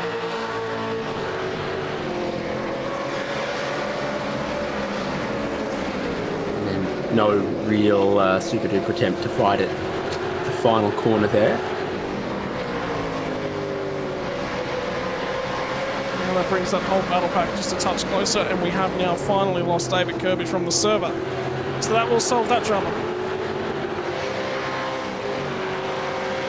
Shame for David Kirby. So now Michael Stewart's making his third stop, remembering he needed to pit for damage repairs at the same time that David Nash did. So perhaps Nash not far away from the third stop either, which simplifies a couple of things.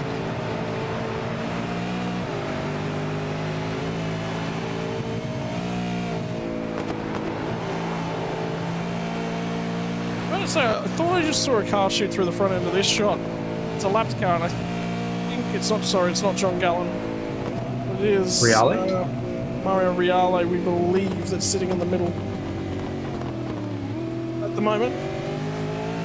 So Mario Reale, the lapped car, because at the moment the margin from Chris Smart to Ken Latta is about 16 seconds, and Reale goes very wide at Forest Elbow, and they both managed to get through unscathed, so that actually worked out not too bad, all things considered. A little bit too much excitement. Here's a driver we can see a little bit of the onboards from. Look at that closing speed, that's insane. Oh, he's going to go for it as Dan Hall gets under the curb. Not quite able to pull that one off, but the late phase of the braking. So the early phase of the braking, Christian Smart looks okay, but it's the last little bit as they try and pull up for the corner, where Dan Hall is just a touch better at the moment.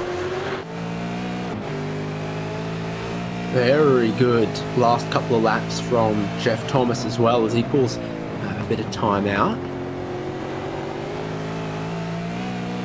It's having the inset just blocking the seeing if he's cracking the throttle.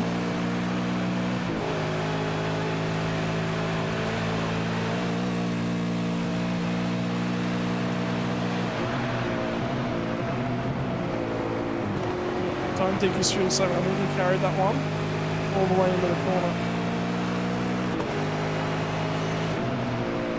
Yeah, and then a bit of blend into the cutting as well. So there was just the difference in speed at the end of Conrod Straight. It kind of looked like a tiny bit of fuel saving from Smart, but his last pit stop wasn't on the short side. It was 41 seconds, so he took plenty of fuel then.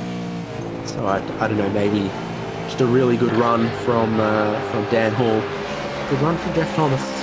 He's in 204s when it's been sort of 205s, 206 flat from the two cars in front. If Dan Hall doesn't get past Christian Smart, then Jeff Thomas will. Yep, so they're all starting to track down. Christian Smart at the moment. Not cork in the bottle yet, but certainly not allowing these guys to just sort of stretch the margin. They've got about 2.5 seconds back to Chris Miller. So that will be allowing them a little bit of breathing room. Chris Miller's got a bit of breathing room as well.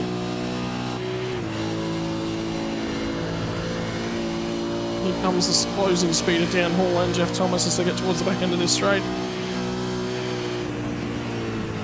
Just a little bit of the JT experience.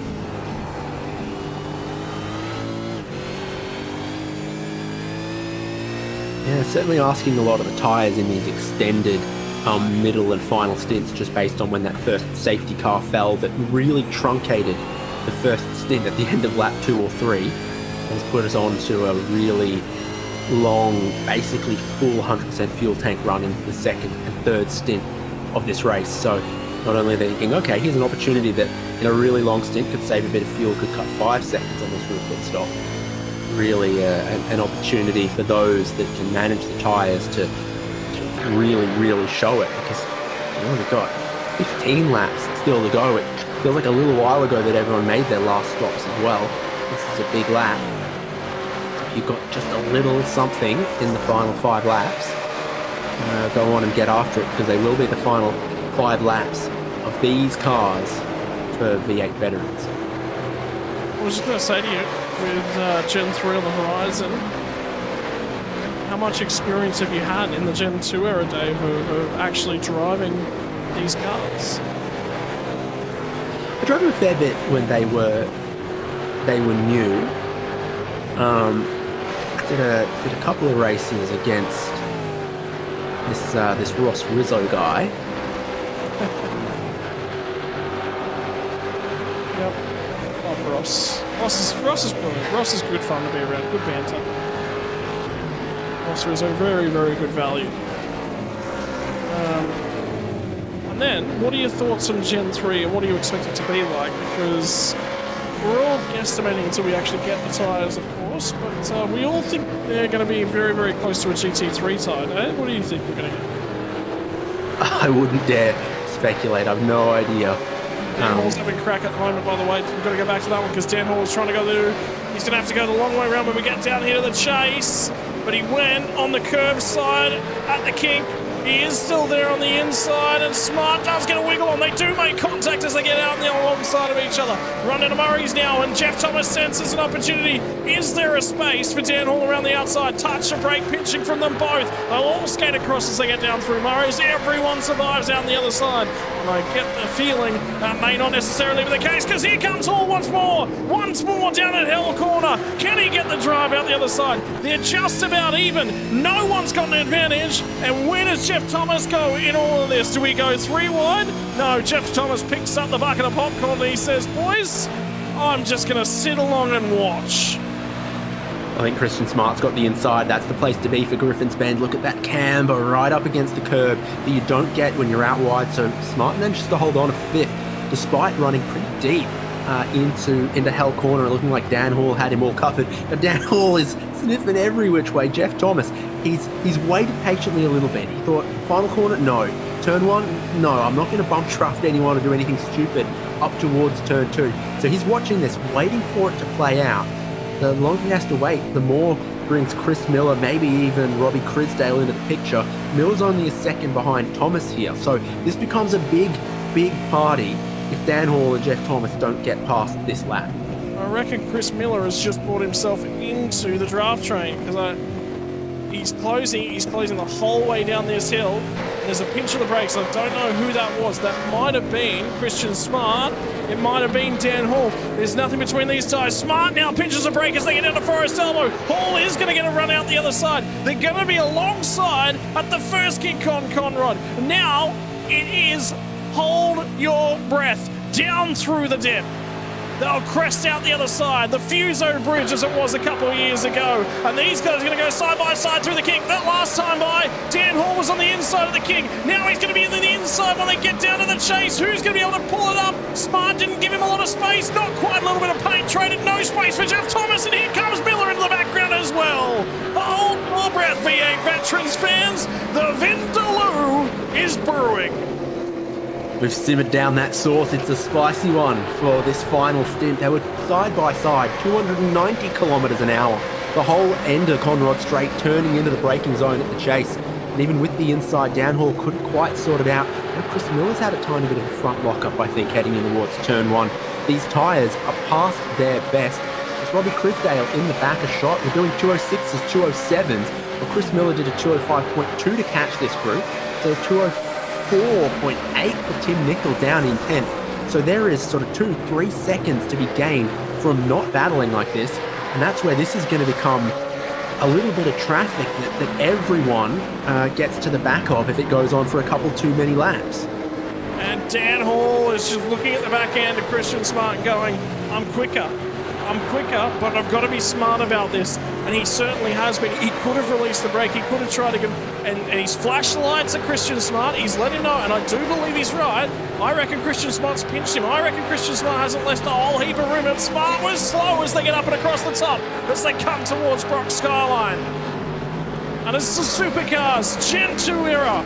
Goes to sunset. We crest the hill of Skyline. There is 13 laps left to run, and this one it's now 12 and a half on the run down through the mountain. Last time by, there was a pinch of brakes at the elbow. Can Christian Smart get it pulled up this time? Yes, he can. Still locking fronts. No one catches the elbow, but boy, they were close on the exit.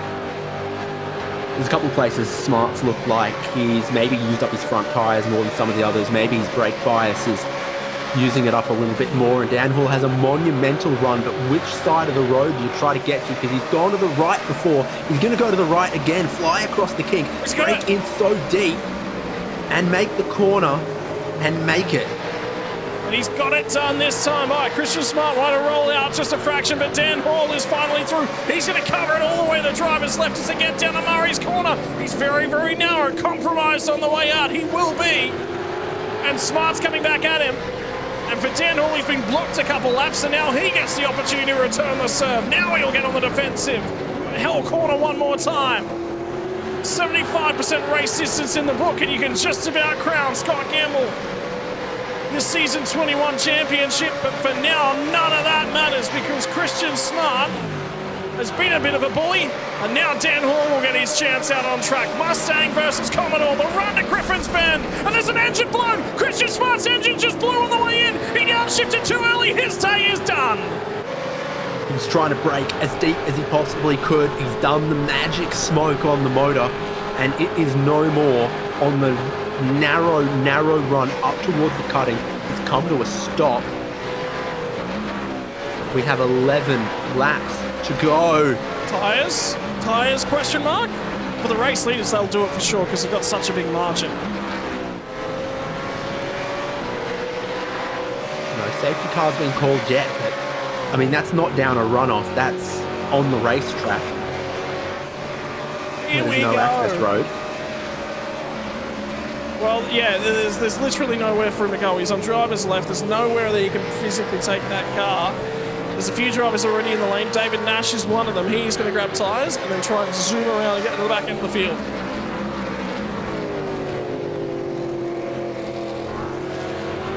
We are going to go safety car. Christian Smart car. They didn't box. Still there. Did the next two jump in? No one's dived in the lane for tyres here. Yeah, so who's got a little bit of a gap to some cars behind them where they could go new tyres but not lose too much time? Ken Latta would have been one.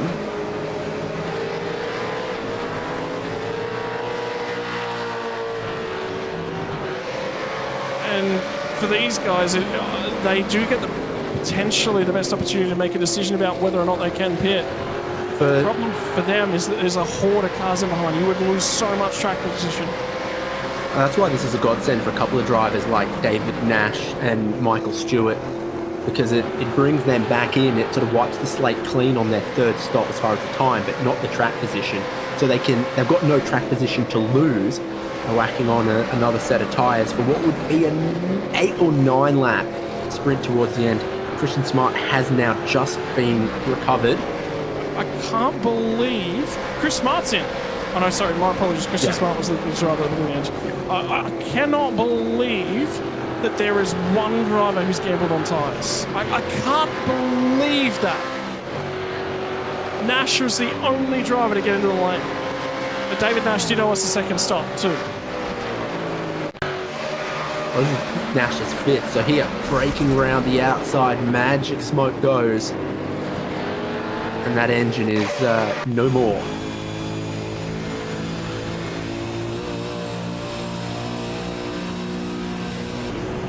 Oh. And, well, we're going to get a nail biter to finish this one. That battle was brewing to be one for the ages.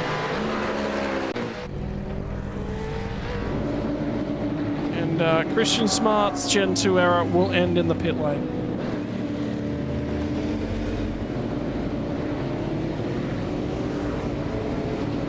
Is concertinaing up. You're up to 18th place in the train, and Stuart Hall, Travis Hunt 19th and 20th are just going to catch the tail of the train.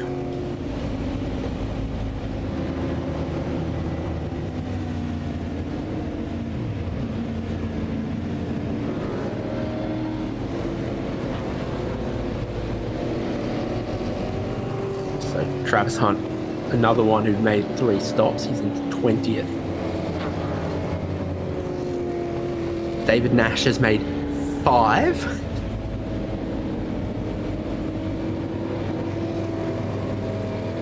Because he came in twice under the first safety car, then had damage, had to come in for the third, had made his fourth when this safety car came out, and he's gone new set of tyres, fifth. So there's Gallon and Reale, I think. So they'll both go through, go back to the lead lap. For Reale, he'll have... I mean, why wouldn't you dive to the pit lane? I mean, I'm not behind the wheel, but I'm a little surprised some of them, more of them didn't.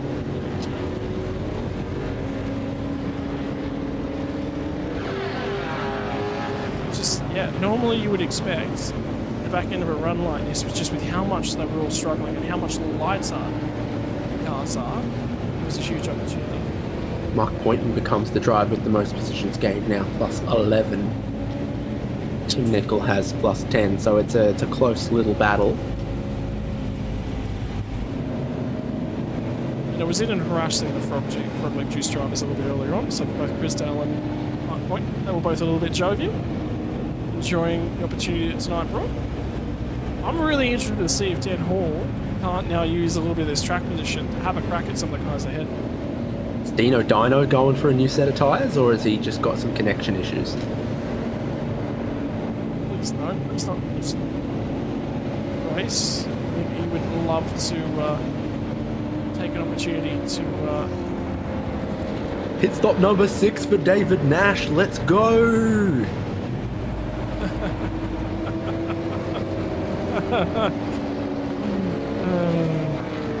Set of tyres. May as well.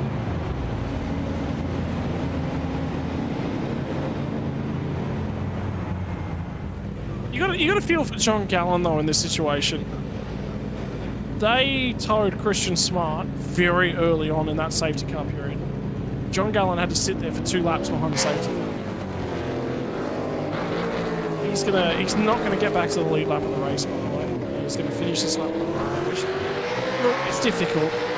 I sit here and I say, you know, that's disappointing that getting back from the race. Chris Smart is actually still on the lead lap, whereas John Gallon went 2 laps down. Is the difference between their towing times.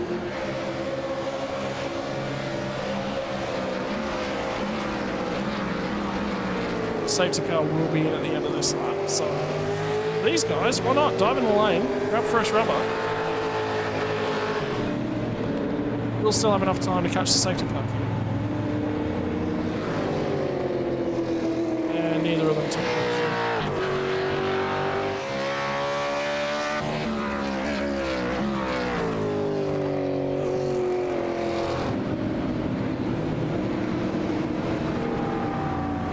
Righto. So safety car will be in at the tail end of this lap. When we go back to green flag racing, there will be 9 more laps left to run of 6.2 kilometers. And the era will draw to a close with a sprint race of 56 kilometers of duration.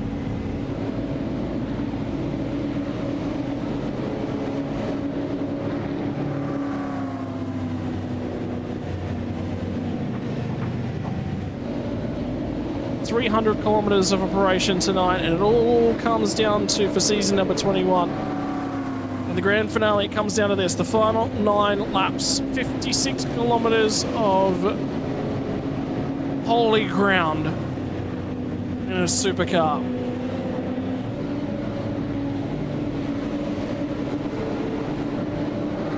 And I say this with the utmost respect for the guy. As much as Scott Gamble has won, and as much as this top 4 contains some of the all-stars of V8 veterans, I really, really love the fact that Sean McNamara, who is a guy that has done so much for the community over a number of different years, has led the bulk of this race here tonight. And I really, really, really want him to win this one. To say farewell to the era of Gen 2 supercars, this feels right. Well, Ken Ladder's in 4th, and he still holds the fastest lap of the race. He's got that toe, he's very quick. Chris Miller is in 7th, has the freshest tyres of anyone in the top 10, and we will have 9 more laps of Mount Panorama to sort it all out.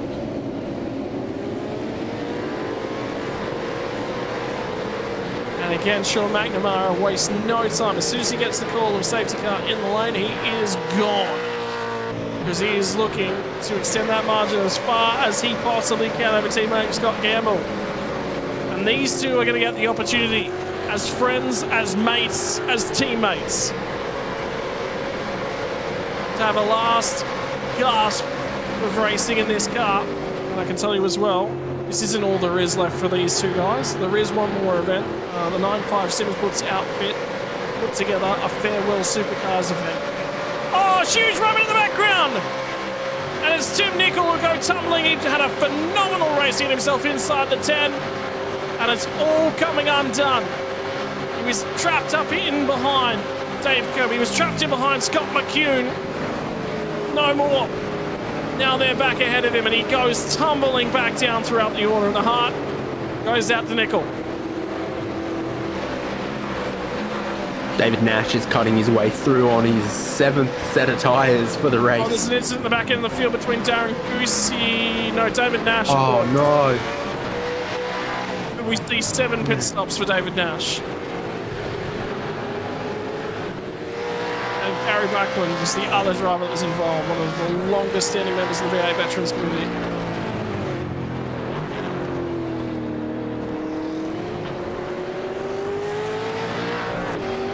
And apparently there was contact in it for Nichols, so it is going to go to the race. Stewart's to have a look at that one. In the meantime, Michael Stewart, after all his dramas earlier on, after having a pit too early, he's now back into this race and has an opportunity to overtake a bunch of cars. 28. And we'll look at the rear end of the 27th place, Shane Randell. What can Stewart do? And Randell's offline and pinching a whole bunch of front brake. Does he manage to get the car pulled up? Yes, he does, but he'll be offline, and now that's going to be Michael Stewart who'll get a run out of the elbow. Stewart's like, this is too early down the straight. Which way do I go? Trying to pick off a little bit of side draft here.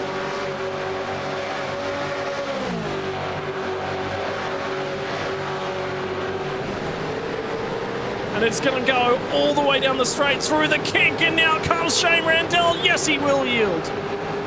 And Stewart will pick one more off. Moves his way forward, 27th spot. Michael Taliancic goes ahead and steals fastest lap of the race. And Steven we are Varga down into the 202s, and Steven Varga's got issues. Could that be a drive-through penalty for incident point limit? Well, he's got a mechanical black flag, and he cut the chase. So I think he had some contact or something on the way in. Maybe he's also another driver who's done the downshift, because that thing is coasting into pit lane. Really tall gears. The drivers are maybe reaching for the downshift a little too early, and because I don't see much other damage. Yeah, well, I can tell you, was coasting the pit lane. The yellow light was on from the rear end of the car, so the engine was done for Steven Varga, so he will go tumbling through the order. Taliancic took the fastest lap of the race, so he's got pace to burn, and he's using it. Burning at the rear bumper of Scott Gamble.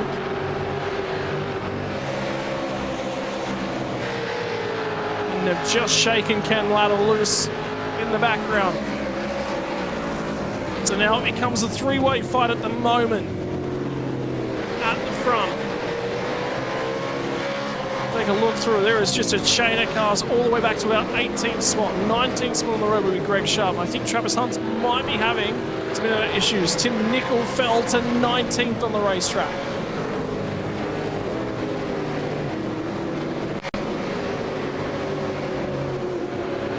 So this is just after the restart. This is what happened to Tim Nicol. I think he just gets a tiny bit too wide across the curb, across the dirt. Don't see any contact.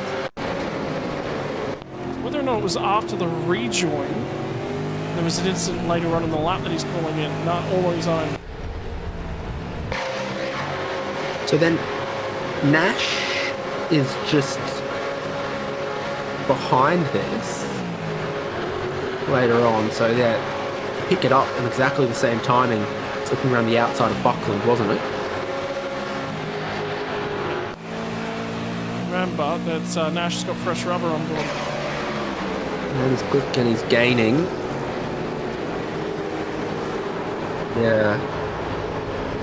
That's not it. Buckland's on the curb. Normally you want to be up against the curb, but not on the curb. Buckland's on the curb. He's giving all, and and more, and it's not enough. Stephen Barger, yeah, downshift.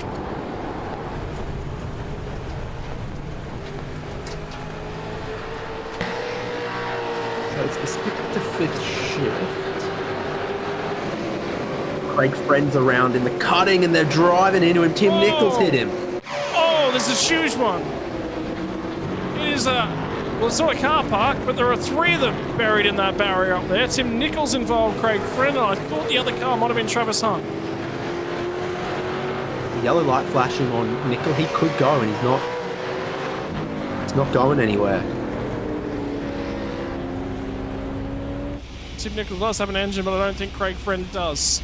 And we are going to get one more safety car. So if you thought it was going to be a sprint race from there, Craig is attempting to get that car pulled out. He does still have an engine. Tim Nichols will be done. John Gallen's going to get back on the lead lap, by the way. And David Nash is probably going to take like an 8th pit stop.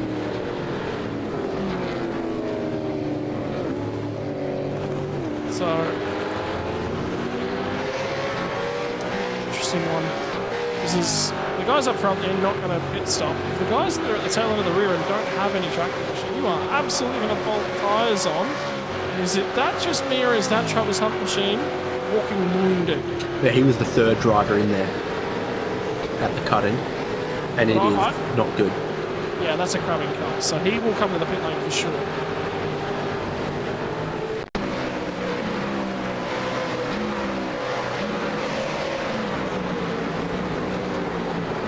Stewie Hall gets into the back of Craig Friend. Craig Friend bounces across the road. Travis doesn't know where to go, and Tim Nichols is just hard on the anchors the whole way in there trying to pull the car up. And that makes things worse, not better. You're better off just going in as you normally would.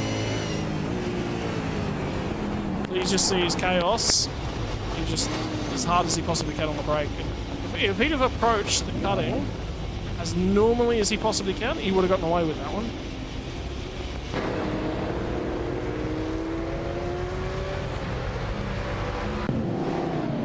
Tim Nichols is towing. I think he must have done the engine going in at that speed nose first. He's the only driver that didn't drive away from that. Split Tuesday, they're done. All Brenton O'Brien's had a bad night at the office, and his night is done. Because I've just seen him join tail end of the coverage. 6 laps left to run at the moment. Will be 5 at the next time past start-finish line. As we get ready to send V8 veterans off on the Gen 2 era. You look up and you look down, and anyone could be in the opportunity. Craig Friend's in the lane, Travis Hunt's in the lane. They're both taking damage repair, and Craig Friend just said, "My day's done, guys. Sorry." It's yeah, just letting you guys know I'm retiring. So he will be done for the day. Travis Hunt's car's not too bad. He might try and rejoin the race.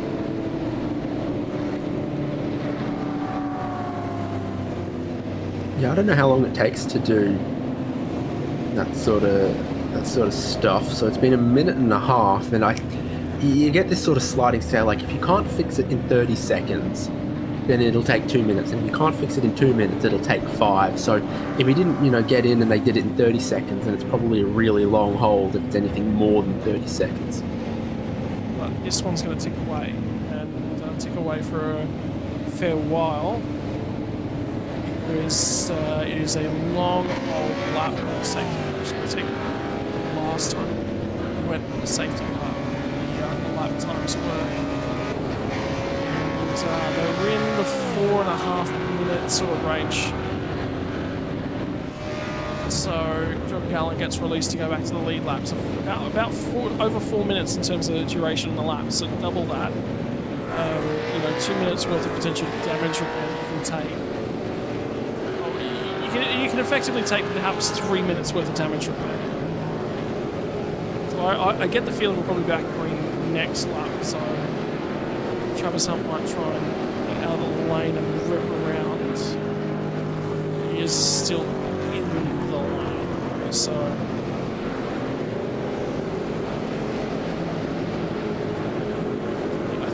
that might be day done for Travis Hunt as well.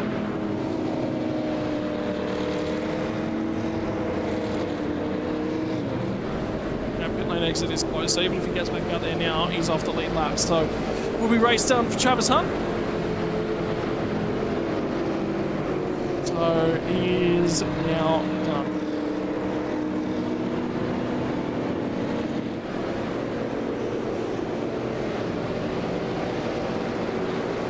And at the end of this lap, will be 4 laps left to run. We'll be going back to green flag racing. I can confirm Tim Nicol has rejoined the action with getting fast repair still up his sleeve.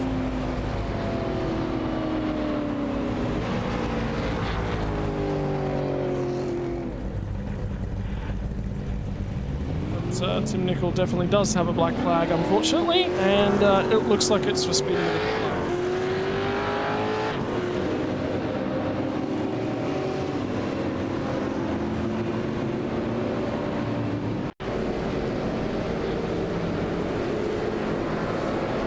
Keep an eye on this one. Car comes down off the jacks. And there was no pit lane speed limiter engaged and black flag issued. There you go. There's the limiter on. Flash, flash, flash. Indeed. So there's something wrong with it. For no gain at all either, is he going to have to wait it? The pit exit for the pit exit to open. It's been a fun little evening, hasn't it? Well, I say little. 300 kilometers is no little evening. This is the most safety cars I've seen in a V8 Vets race to this point. Now, it's probably not going to break any records, but it's, you know, there's more than one. This is our third. Can we check in with the dyno before we go back to green flag racing? He's got 4 more racing laps at speed to attack. So what is that going to do to the calorie burn? And for those watching along and wanting a new way to get involved and get your heart rate up, his heart rate has dropped about 10 to 15 beats a minute. He is much, much more cool, calm and collected, but the calorie burn is up there, so that is a zinger box that he is effectively entitled to at the end of this one. Yeah, I don't know how much a whole roast chook is, but you could tuck in a little bit of that. I had some chicken nuggets yesterday. Whoa. With chicken salt and spicy barbecue sauce. I can inform to this. I actually look. There's an opportunity at the moment, and I will take it. So everyone who's for the V8 veterans community, it's been a rough old last 6 months of my life, and there are so many people from this community who've reached out and made sure that I felt included, and made sure that I felt like I had people to lean on when and where I needed them. So a big thank you to those guys. Part of that is I picked up my keys from my new place on Friday. And, this is my first broadcast from the new house. And you mentioned chicken nuggets, and the first thought that jumped in my head was, I bought an air fryer today, David Hayes. I'm keen to stick the first batch of chicken nuggets in it. You can't spell bachelor without batch of chicken nuggets.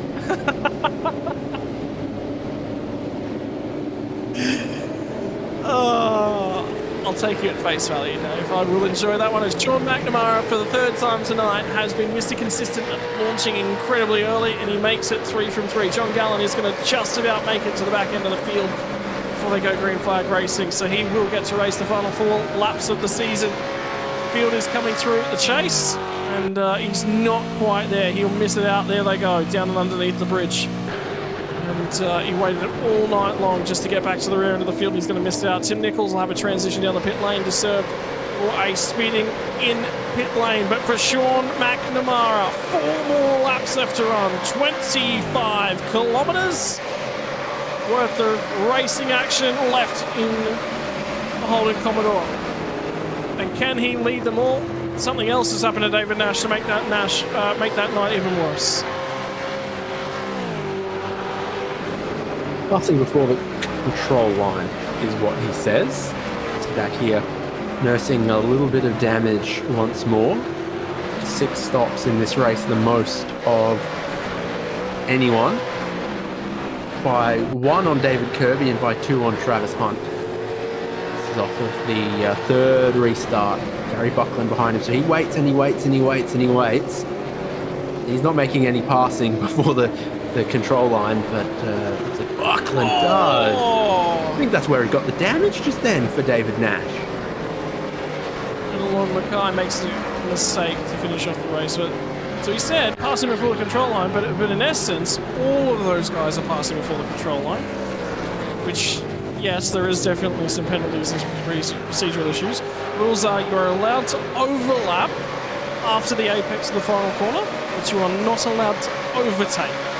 So in that one, Gary Buckland is going to get a misdemeanor on 2 counts, one for overlapping prior to the apex of the final corner and one for passing before that point in time.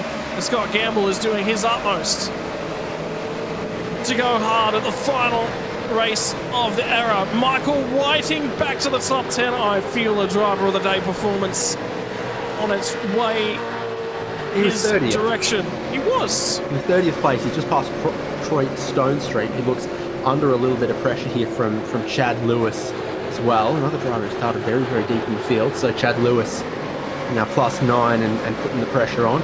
Ken Latta takes a new fastest lap of the race, and it's 3 to go.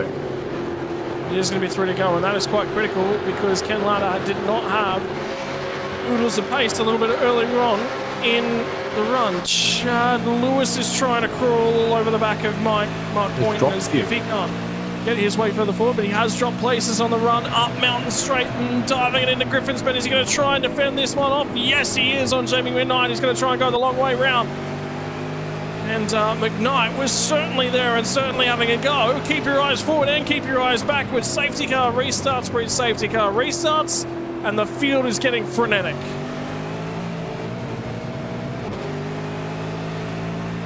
Front of the field very spicy, middle of the field very spicy. Mark Boynton still picking off more, looking for more. He's +14 positions. He was 10, he was 11, now he's 14. Up into the 13th position here, just behind Damien Cairns and Troy Stone Street. Stone Street, yeah, still struggling a little bit off the safety car restart, so Boynton could still grab 1 or 2 more between now and the checkered flag. I've got an outside pick for a driver of the day. It's Scott McCune, because so far, the car is in good nick, even though we've actually put him on the telecast. I've got an outside pick for driver of the day. Safety car driver. Yes. The last race of the Gen 2 era, and it goes to the McLaren GT3. Absolutely. Let's do it. Hands down, job done. Says the safety car is 7 laps completed, 3 pit stops. So doing more work in V8 Vets than it did in October.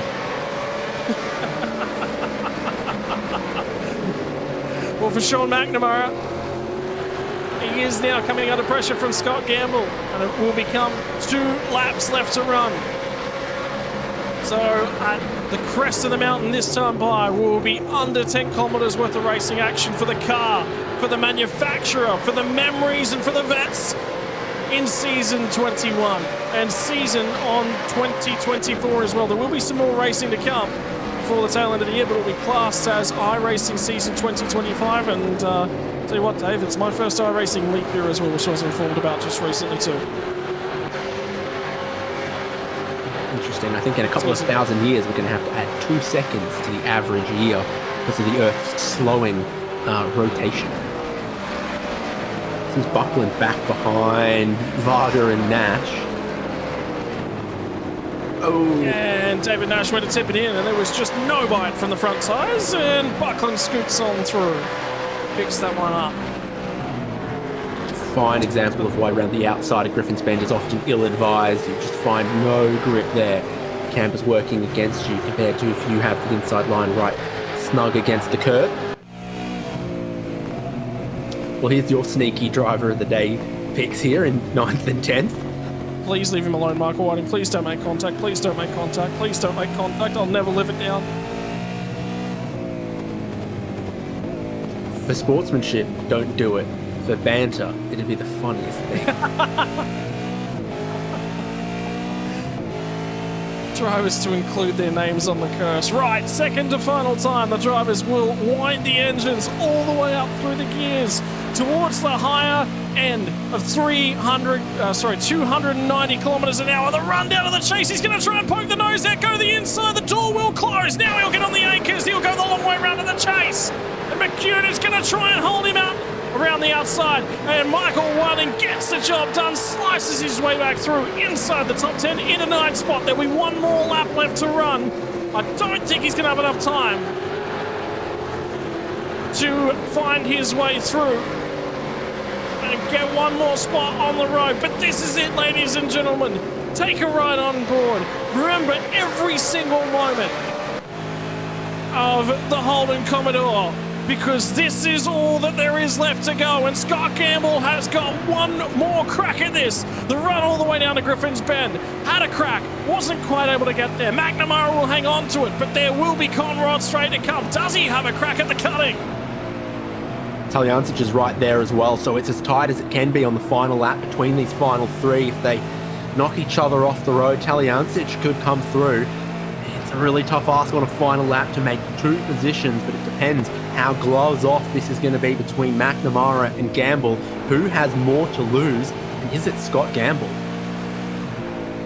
Yeah, who is going to be the driver that is going to try and win this one and play it for all the marbles? And the thing is, I think Gamble's lost just enough ground, and then you see him surge under brakes. And McNamara is thinking about protect this thing, make sure it's accurate. The final time through the dipper. They've come down over Brock Skyline through the S's. The final time in Gen 2. To Forest Elbow, parks it up. Does he get the exit he's looking for? Yes, he does. And the margin just starts to stretch. Gamble will get through the gears. And Michael Talyancic has watched. He's led laps of this race. He's not quite been able to be there. Wasn't able to save the fuel. Gamble is coming. Underneath the Fuso Bridge. The final time for the fastest corner in Australian motorsport. Through the kick. Gamble shows the nose. Not quite going to get there. Tally closes in within a couple car lengths. He's going to get to the rear bumper. A nudge on the corner. That will be it. That's all McNamara needs. Does Tally show the nose in the final corner? Gamble opens the door. Tally will squeeze it down the inside. No, that's it. That's all she wrote. And for Sean McNamara, he will win the final stanza of Holden Commodore V8 Veterans Racing, and 3 of them covered by a blanket. Ladder home just in behind them. And that is it. So long to a legend. So long to an era that brought us entertainment by the mouthful. So long to everything that this car has meant, to the thing that it's meant to this community, and onwards and upwards to what's next.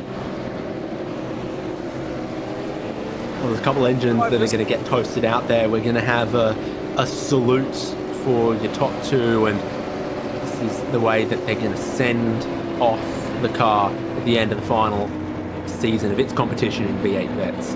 And at this point in time, I would like to invite every driver in the server to burn it down. Because this is it. You don't get any more opportunities to celebrate the car, to celebrate each other. Well, I think the big thing about this is out the window goes the comfort level, because this is a car that you've learned over a long period of time. It takes a lot to master the car. This is a lot of work, time, effort, planning, preparation, practice, strategy. There's a Summer Nats burnout competition happening on the mountain straight right now, if you can see through the fog.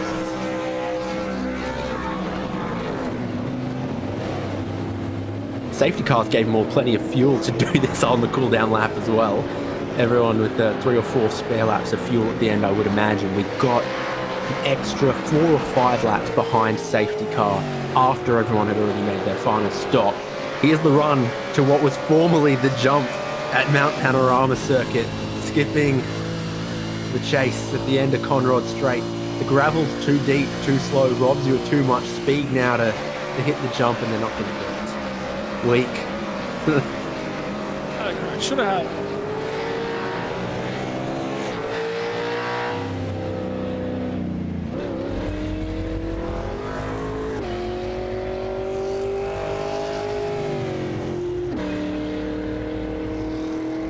Yeah, podium. headed for the start-finish line as well. Just want to talk you guys through some of the stuff that's going and being discussed in server, and this was effectively a conversation that went on, I'll paraphrase here, between Dan Hall and Christian Smart. And Christian Smart reached out to Dan Hall and said, look, I'm sorry I was holding you up there for a little while. And Dan just said, no, mate, we were having a battle. We were having a battle. We were celebrating. It was just good fun. Do not apologise for that. And that is what it's all about.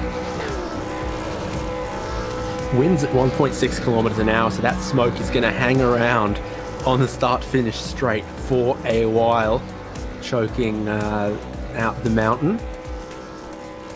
I'm not choking back tears, but the eyes certainly aren't dry. I'll put it that way.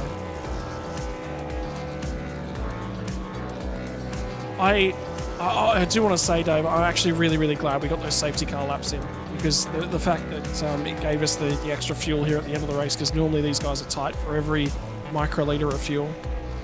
I like the fact that we get the opportunity to celebrate the end of the car.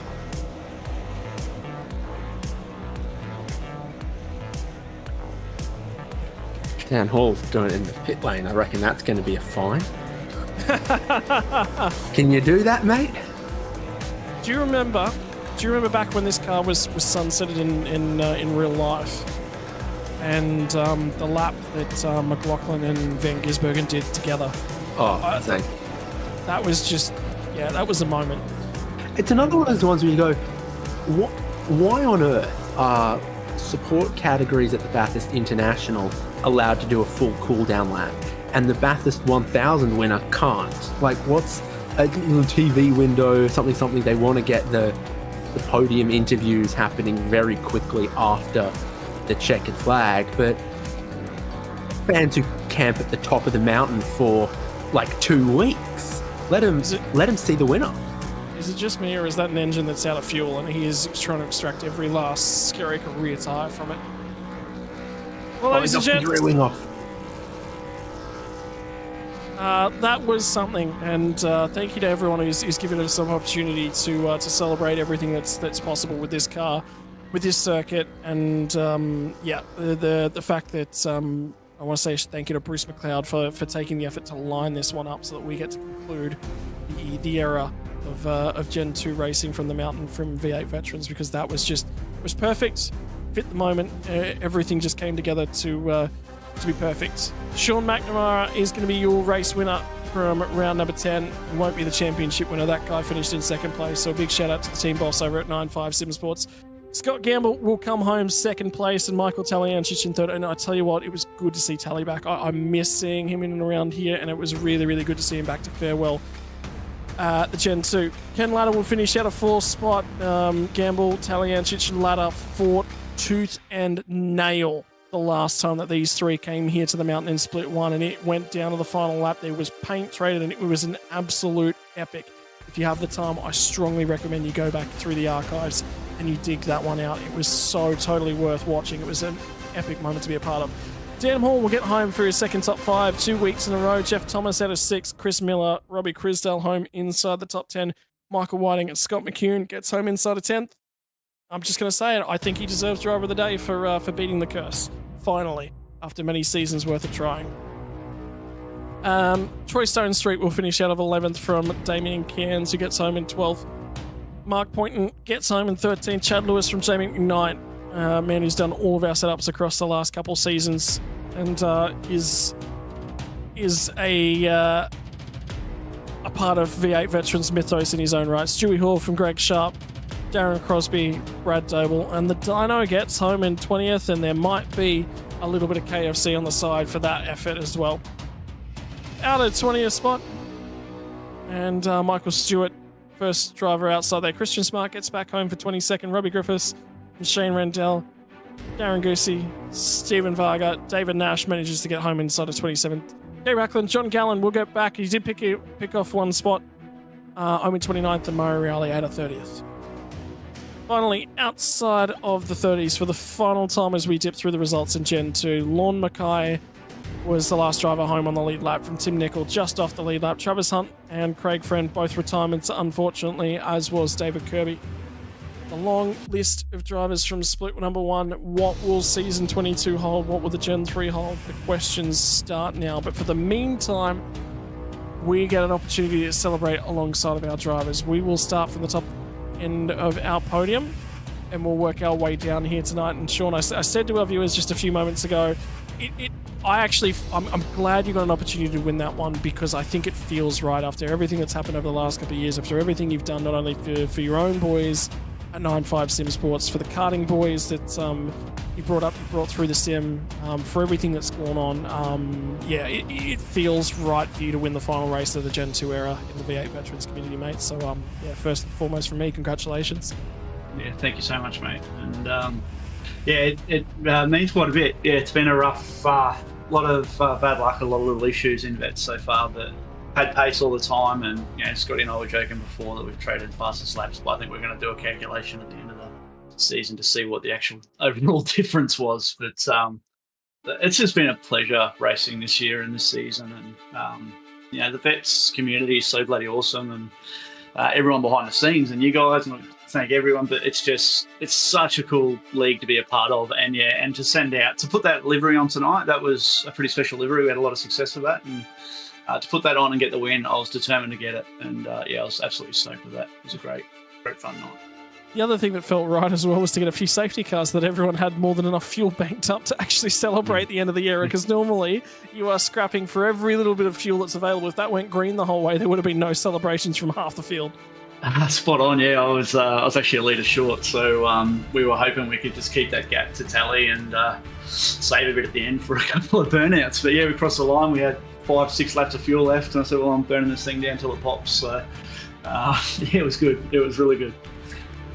Mate, talk us through the season. I think one of the biggest things is that when we look at both, we see Scotty on the Zoom call, it's been about mateship, I think, this season between the two of you guys. Yeah, sure, it's out there and it's pushing each other, it's accelerating, it's, making the most of every opportunity that comes your way. But first and foremost, sim racing and the last 5 years of this car is first and foremost about mateship. And yet again tonight, I for every moment, it was a lot about mateship, I think.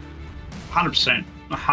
It's the whole season's been like that, and even Logan's not with us, unfortunately. He hurt his back pretty bad during the week, so he's out of action for a bit. But even having Logan on board, and he's just blended in really well. But Scotty and I we've hit it off. We get along so bloody well, and go back to when I first started taking sim racing half serious. I bought a 49-inch ultra wide off him, and that was my first interaction with the guy with his old YouTube channel. But look, we've worked really well together this season, and we've raced hard as well. It hasn't just been sit there. Even tonight, I was qualifying laps for those last 4 laps, just trying to maintain that 0.4, 0.5 gap onto Conrad. But look, congratulations to him. He's another level, and you guys say it in commentary all the time, but the consistency in the back end of the race is something that I think everyone should admire and look at and go, how do we all do that? Because he is just ultra consistent. And, hopefully not as consistent next year with the new car. But look, he's a great bloke to be around. Good fun. Takes it so seriously. He's very passionate about it. And tonight was really about teamwork. It really was. It capped the whole year off. Being able to, Tally sort of was happy to go past. I was a bit surprised on Conrad, and then Scotty and I were happy to save fuel and just try and make that jump. And it was just good teamwork tonight, and enjoyed it thoroughly. Do you have a big memory of this car at any stage? Is there anything in particular that comes to mind that you sit back and you go, yep, that's the one for me? Oh, I think league I ran, it was in 2021. It was this livery. If anyone remembers it, the old RSRA league. But that season for me, that was not just about what I did, but the team as well. We picked up Ruddy that year, and I brought him in to get him going. We had a guy by the name of Aaron Dodd who was also lightning quick. But that season, won a bunch of races. I won the championship, won Bathurst 1000 with Ruddy. I think I won the Triple Crown as well. We had some, Rio and Leonage and all those guys in there. It was a cracking field. So that's probably my highlight memory of this car, but it's going to be sad to see it go. I think everyone's tapped it out now though, and it'll be good to see the Gen 3s in, and it's just going to change the dynamic. I think it's going to be absolutely awesome. And finally, mate, floor's all yours to give thank yous, and I think this one's going to go a little bit wider than just the team and the sponsors, mate. So, congratulations first and foremost. Who would you like to give a thank you to? I will kick off with my sponsors, of course. Just tell Scott that I didn't thank the sponsors, so that he does as well. But no, look, RaceKraft as well. Johnny's awesome. Ross, RSW Graphics for banging this livery or adjusting its current sponsors onto it as well. Racing News Custom Protecting Era's been with us from day dot. So, thanks to her and Prestige as well. Massively appreciate what they do. The entire sim community, you guys at SimSpeed. As I say each time, you guys are stunning. The Vets guys, Race Control, all the competitors. Kenny Ladder, congratulations on P3. He's a great bloke, really great bloke. And it's a shame he missed out a couple of years ago with that, a couple of seasons ago, but he'll bounce back again next season. And again, congrats to Scott. Bit of a shout out to my old man, who's a bit unwell at the moment. So this one's for him. Banger of a season, banger of a generation of car, and I'll stop talking. Mate, congratulations. Go and celebrate, enjoy it, and reminisce a little bit more, mate. And thank you very much for joining us and dropping by and saying hello. Cheers, guys. Thanks a lot. We'll take one step further down the podium and we'll have a quick chat to Scotty Gamble, who is deep in conversations with Michael Taliancic, and I get the feeling there was some reminiscing going on between you two. Yeah, you go on there, Scotty, David and Dane. Yeah, my oath, we were having a good old chat there, and it was good to catch up with Michael. We haven't had a chat for a while, so the old green room, chinwag was on, mate. Yeah, I did the same thing earlier on today, don't you worry. As it normally happens, it's a moment for drivers to sort of catch up, reminisce a little bit, chat about the race, chat about everything that's going on in your life and things. I just said to Sean, I think this car encompasses it's all we've known across the COVID era. The previous generation of the cars predates COVID. So we got this car at the back end of 2019, and very shortly thereafter, we're faced with a globe-stopping moment, and realistically, it's the one thing that's brought so many different people together. Is there anything from that time period and the Holden Commodore that comes to mind? Yeah, look, it is, isn't it? It's a farewell thing, and I guess I was talking to Michael about it, and whether people had a love-hate relationship with the supercar. Hate, very much hate. Yep, big hate. Thank you. Yep. Beat Ford or Holden. It did, like you said, Scotty, it brought everyone together in the community. The community's not just V8 Vets, it's the Australian supercar, the New Zealand. There's also the American supercars. They run it each week, and it's just been... And the people you meet and the races you get into, and it's been phenomenal. And the friendships made through this car. I mean, sure, we had the other V8s and so on, but the friendships we've made and cemented and teams changed through this car. It's definitely one of those things that, as much as it sometimes could be difficult, you've got to love and respect the vehicle, which, I do. It's going to be a sad time to see pass. Hope everyone gets there for that strength of field race, last one on Monday night. Macca's sorted one out, so check that out too, guys. Hopefully we get a big turnout for that one over at Canada, last race there in the officials. But apart from that, what can we say about tonight? It was absolutely awesome to see Macca get a pole position. He got up there. He's got a couple throughout the season, but he got the win tonight, and he drove incredibly well. We had a great strategy, I thought, with me sort of catching the others out, where we saved some fuel, and then we got Ken and Michael Kay had a little bit of a come together, and we had that 5-second break. And then the safety car. And my God, Scotty, it was those last 4 laps. Then we got another one. And then those last 4 laps, it was just hell to leather. People were setting personal bests or fastest laps and all sorts of stuff with the race everywhere. And it was a fantastic way to finish this car in this, in V8 Veterans at Bathurst, and to have a last 4 lap sprint, that was, that was amazing. Yeah, it really brings to mind. I've already had a couple of messages slotted into my inbox to say that was the right way for it to go out as well. Yeah. Mate, another championship. So what's that? 6 in a row? 7 in a row now? Not in a row. 6 total. I think I've had 3 in a row now, mate. So, you know, it's been stringing a lot of big runs together. Look, the team boss wanted me to pass on a little bit of criticism, mate. He said, dear God, I'm so glad this car's gone because Scott may not be so consistent in the next one. Well, he's probably right. Yeah, I mean, it's been a privilege too, Scotty, you know, to be towards the front of this field with these drivers. I mean, you know, it's you've got to show a certain amount of modesty, and it's been an absolute privilege for me. I'm not sure what next season. It's always summer season, and when you got kids, you've got a few things on. You know, racing always has taken a back step, but we've got the new V8, so it's a real hard point for me. But if I can jump in there and support Macca and you know, Logan as well, I will. Will I be racing at the front? I don't expect to, mate. I expect to go out there and have good fun, turn up, do a bit of practice when I can. If I miss races, it doesn't really matter, you know. But yeah, I'm really happy to and really privileged, and I thank all you guys over at SimSpeed and also all the V8 veteran drivers, especially in Split 1, and the admin and race control. You know, it's a privilege to be able to get another championship and get 6 of them, which is I don't know what to say. I think it's really interesting looking at you at this juncture, and I think we had this conversation, would it have been about 12 months ago, where we just sort of said you were a little bit tired, you were frustrated, things weren't necessarily going your way. I don't think anyone had you down for this level of success this year. The level of dominance, right? But that comes from being challenged. You don't get that way without putting the bit between your teeth and going, I'm going to work hard. And the people that drive you there are your McNamara now that he's joined the league. But before that, it's Tally, it's Ladder, it's Darren Lobb. Like those 3 guys are, you're now above them, but without those guys, you know, you don't get driven to that level to want to be above them either. So I think there's a thank you from you coming to those guys as well. Yeah, absolutely. I mean, when you race the quality of like Darren Lobb, I mean, he's a fierce competitor. We all know that, and he takes no prisoners and on track and with his words as well. But he's a fantastic competitor, and he's great to race with. And we did have some fantastic battles there.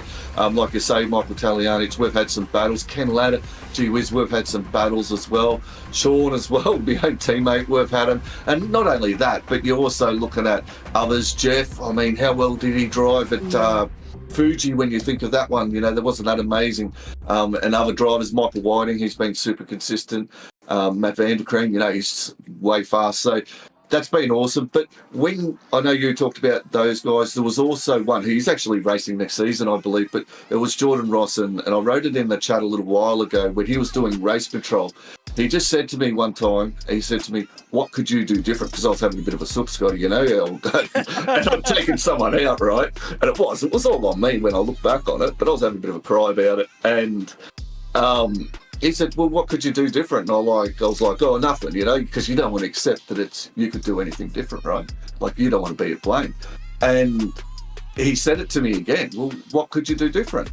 And I was just blank, and that's when it turned around, Scotty. That's when I went away and I had that self-reflection, and I went, you know what, he was right. There's always something you can do different, no matter whether I want to blame them or I got hit from behind and it's their fault. You know, there's always something you can do different on track, and that's what turned it around when I went in with that mentality. So thank you, Jordan Ross, for those words, because that made me think about me driving and what I could do different.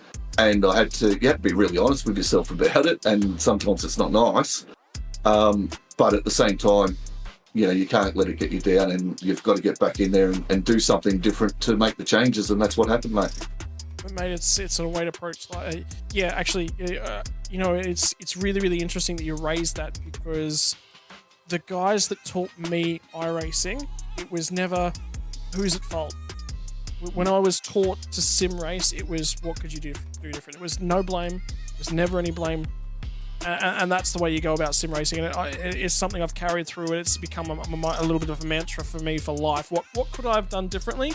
What am I going to do differently, you know, when that comes around next time? So it's a really good point. I love that, and I'll keep that one in the memory books as well, mate. But I want to say big congratulations to you.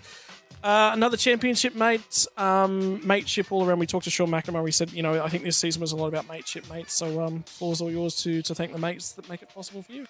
Yeah, like big shout out to 95 Sim Sport. You did touch on it when I joined them. You know, I did have a little bit of a point to prove, but their support and their positivity that team brings, Scotty, is phenomenal. And you want to race for your mates. You know how sometimes you get there and you're not always racing for yourself, but you want to race for your mates and do well for your team. And that's what 95 Sim Sport brings to you, and it helps. Mac is unbelievable. You know, his positivity. He gets around all the blokes, and also, you know, there's lots of drivers in there that are very good that been there, left, you know, but they're still in touch at times. So I thank all them as well. To the admin of the league, you know, another season. They brought in 4 splits, phenomenal V8 veterans. Who would have thought 4 splits at season 21? There you go, guys. You've done a great job. And all those previous and prior and now, well done, thank you. To Race Control, you know, they've been awesome. It's been a tough learning for some of them, but for our guys in that split one, they've been absolutely phenomenal this season, Scotty, and yourself when you were in there, like this whole year, they've been absolutely phenomenal. So thank you very much for all those that have supported V8 veterans in race control or as safety car driver. We as drivers really appreciate it, and we thank you. I'm sure Sean would have gone through the sponsors, so big shout out to them. But of course he didn't. Oh, I knew it. But you know, we have RaceKraft. They sponsor the league. They sponsor us over at 95 Sim Sports. And John, he's absolutely a jet when it comes to your sim gear. Check him out at RaceKraft Simulations. Absolutely awesome bloke. Thank you very much. To RSW Graphics, they do all our paints. Ross, phenomenal job. He's an absolute wizard with the iRacing paints. And yeah, it was a privilege to run an older 95 Sim Sport paint like we did tonight. It was I really enjoyed it, and he touched it up to make it modern with the new sponsors we have now. So thank you very much, Ross. To Racing Ears, Prestige Cinematography, and Turn In Apparel Use as well. All make it happen for us over at 95. So thank you. Over at SimSpeed, you guys, wow, you know, you've put it on not only in vets, but you know, you've done Pro Series. Your schedule must be full, guys. Like, you know, and just a big thank you for jumping in pre-race like you did tonight, Scotty, and having a chat with us. It means a lot to drivers when you guys get around and do that. Sort of lifts us up. So thank you very much for that, and for your broadcasts and the positive things that you've said, not only about me but team and all the drivers of V8 Vets. Really appreciate it. And yeah, to the drivers, you are the guys that make it happen. Week in, week out, you turn up, we have a joke, we get messages here and there, and you know, it's great. I'll actually look forward to catching up with you, and I consider many of them friends, so thank you. And that's all I've got, Scotty. I don't want to take up too much time, but which I probably already have, but thank you guys, and that's going to be me out, mate. Yeah, mate, congratulations, enjoy it, and enjoy reminiscing over what's been a wonderful era, brother. Thank you very much, guys. See you. And finally, we don't want to take too much longer because Michael Taliancic is actually up past 1 a.m. in the morning over in Kiwiland. Tally, first and foremost, number one, it is absolutely brilliant to see you back, brother. Always got time for you. I was just sort of reminiscing about everything that's happened to you, particularly over the last 12 months. It's been an interesting year. It's been an interesting era, but I think that the focus this year has been on mateship and everything that this car has sort of offered us, and the levels of opportunity, man. And first and foremost, hey, it's good to see you back. It's good to see you back at the front. And yeah, congratulations on third place here tonight, brother. How was the race? Oh, it was pretty good. It was good to have a bit of fun leading the race. I knew I was probably putting myself at a bit of a disadvantage leading the way, but I was just keen to just go as fast as I could, and not getting involved in all the fuel saving and whatnot just kept me more alert and off those walls, because sometimes when you relax it actually gets harder around this track. But yeah, it was really good to be involved again. I've had a really busy last 3 or so months. I'm trying to finish my apprenticeship, but looking at the calendar just before, the next round should be 2 days after I've completed my apprenticeship, with all going well. Yeah, a heap more time potentially on the cards, particularly with the Gen 3 era coming, brother. Is there any particular moment that stands out? Obviously, I think a big one for you is we go all the way back to the start of the year, Magello, it going down to the final lap of the last race of the championship for the championship to end in a tie with Ken Latta. You know, there's so many moments, but is that perhaps the one that sticks out? Oh, that was definitely a pretty exciting moment. I think that was the one that went to the iRacing top 10 and getting the number 1 spot. So it was a pretty big moment for probably all of us, really. For you guys, I think a lot of your commentary made that happen, as well as the racing on track, and it all just come together in one big moment. Was pretty awesome. But I've just been sort of trying to keep myself getting involved this year. I'm gonna probably get more into my sim racing next year when I can actually focus again. Mate, it's been a long year. It's probably been one of the most hard and trying ones for you, certainly over the last couple of years. And I think, I think you're right. I think we've seen you slide a little bit, and I'm not going to sit here and say, hey, you know, it's good to see you. So I think it's the opposite. Life got in the way. Life had to change a little bit. I'm just actually really, really happy that you're back, and we've seen a little bit more of you to finish the season off. Missed chatting to you on a Thursday night, I've got to be honest. So, it's just good to see you back here, man, and we won't hold you up too much longer being so late over there in New Zealand. Is there anyone you'd like to thank? Is there any moment that you'd like to call out, or any thank yous or anything you've got left for us? Oh, yeah. So sorry to Kenny for that little tap. I was trying to send it as hard as I could, and once I made the move, I couldn't back out.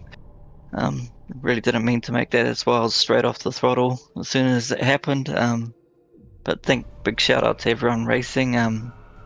I didn't interview with any championships tonight. I don't even know who was the championship contenders or not. But you guys put on a really good series. Sorry if I've taken up a bit of a spot the last few weeks and haven't been turning up, but everything goes back to normal for me in life. Come next season, hopefully I'll be pushing for another title in the new car. Mate, well, congratulations. Good to see you back out here, and looking forward to seeing more of you in the near future, brother. Thanks, have a good night. Well, ladies and gentlemen, that is going to bring us to a close, not only on Season 21, but on the Holden Commodore, on the Ford Mustang of the Gen 2 era, and everything that's contained therein. Which is, it's sad to see it go, David Haynes, but before we go, we do have to announce a driver of the day, and, Michael Whiting drove it from the rear end of the field after getting himself a black flag on a safety car number 1. There's an opportunity. Is there anyone else that caught your eye? Well, it's the short list is Scott McCune, Mark Poynton, Michael Whiting, and safety car driver. So, I mean, if you've got a dead set or a producer is really, really keen on someone, otherwise I would probably be giving it to McCune, because it was Whiting's own black flag, really. But then there's so many times we do give it to someone who's had a bad qualifying performance that was lower than we should have expected from them, and where... Do you want to go McCune? Well, see, that would be McCune getting off with, a bunch of good luck. I think the bad luck for McCune is not giving him the driver of the day, and we give it to the McLaren. No, we're giving it to Scott McCune. I agree wholeheartedly. It was good to see him do well. Good to see the success coming out his way. And, so today is Chevy Bunsberger's driver of the day, driver of the 77, with one of the coolest sim rigs that you will see in sim racing, and one of the biggest curses sim racing has to offer as well. Finally, Scott McCune not only survives a race where he was on camera for a large portion of it, he succeeds and does well out the other side, and he's a generous personality and a lovely guy to be around to boot. And Michael Stewart, I'm sure, can elaborate on the niceties of the driver of the number 77. So Scott McCune, congratulations on the top 10 of Bathurst to finish the season out, brother. Really, really happy that you managed to take that one away. So congratulations, good to see you up at the point again. And that is going to bring it to a close, David Haynes. After 5 years of working on board this car, there is only a few more races that are left to run, but the RaceKraft V8 Vets Championship for season number 22 will get underway from Thursday the 19th of September in the Gen 3, the first time that you will see it in racing action for the V8 Veterans. I think that is actually going to be the first time that we will be broadcasting a race of the Gen 3 era for the SimSpeed broadcast crew as well, so that one will be absolutely worth a watch. There will be so many questions that will need to be answered in that time period. But yeah, Davis, is there any moment that that comes to mind that celebrates this car or this community over that time period? Tough tough question to try to pick one. I can't narrow down. Yeah, and I do actually wholeheartedly agree with that. I think Tally brought up a really, really good point. And I want to say thank you to the league. I'm not going away from the league, but my commentary duties on a Thursday night with V8 Veterans will be stepping back in the near future. Some exciting opportunities for me to work on. So yeah, it will be not farewell, but certainly thank you very much for everything that's been an opportunity. V8 Veterans have given me a lot of different opportunities to put my commentary talents and to the forefront. And the moments of the last few laps of a championship for Magello was one of the bigger ones, and certainly put me on the map. So to everyone that was a part of that, thank you very much. You've given me a lot of opportunity in my life, and I can't say thank you enough. And yeah, it was just a great bit of racing as well, to boot.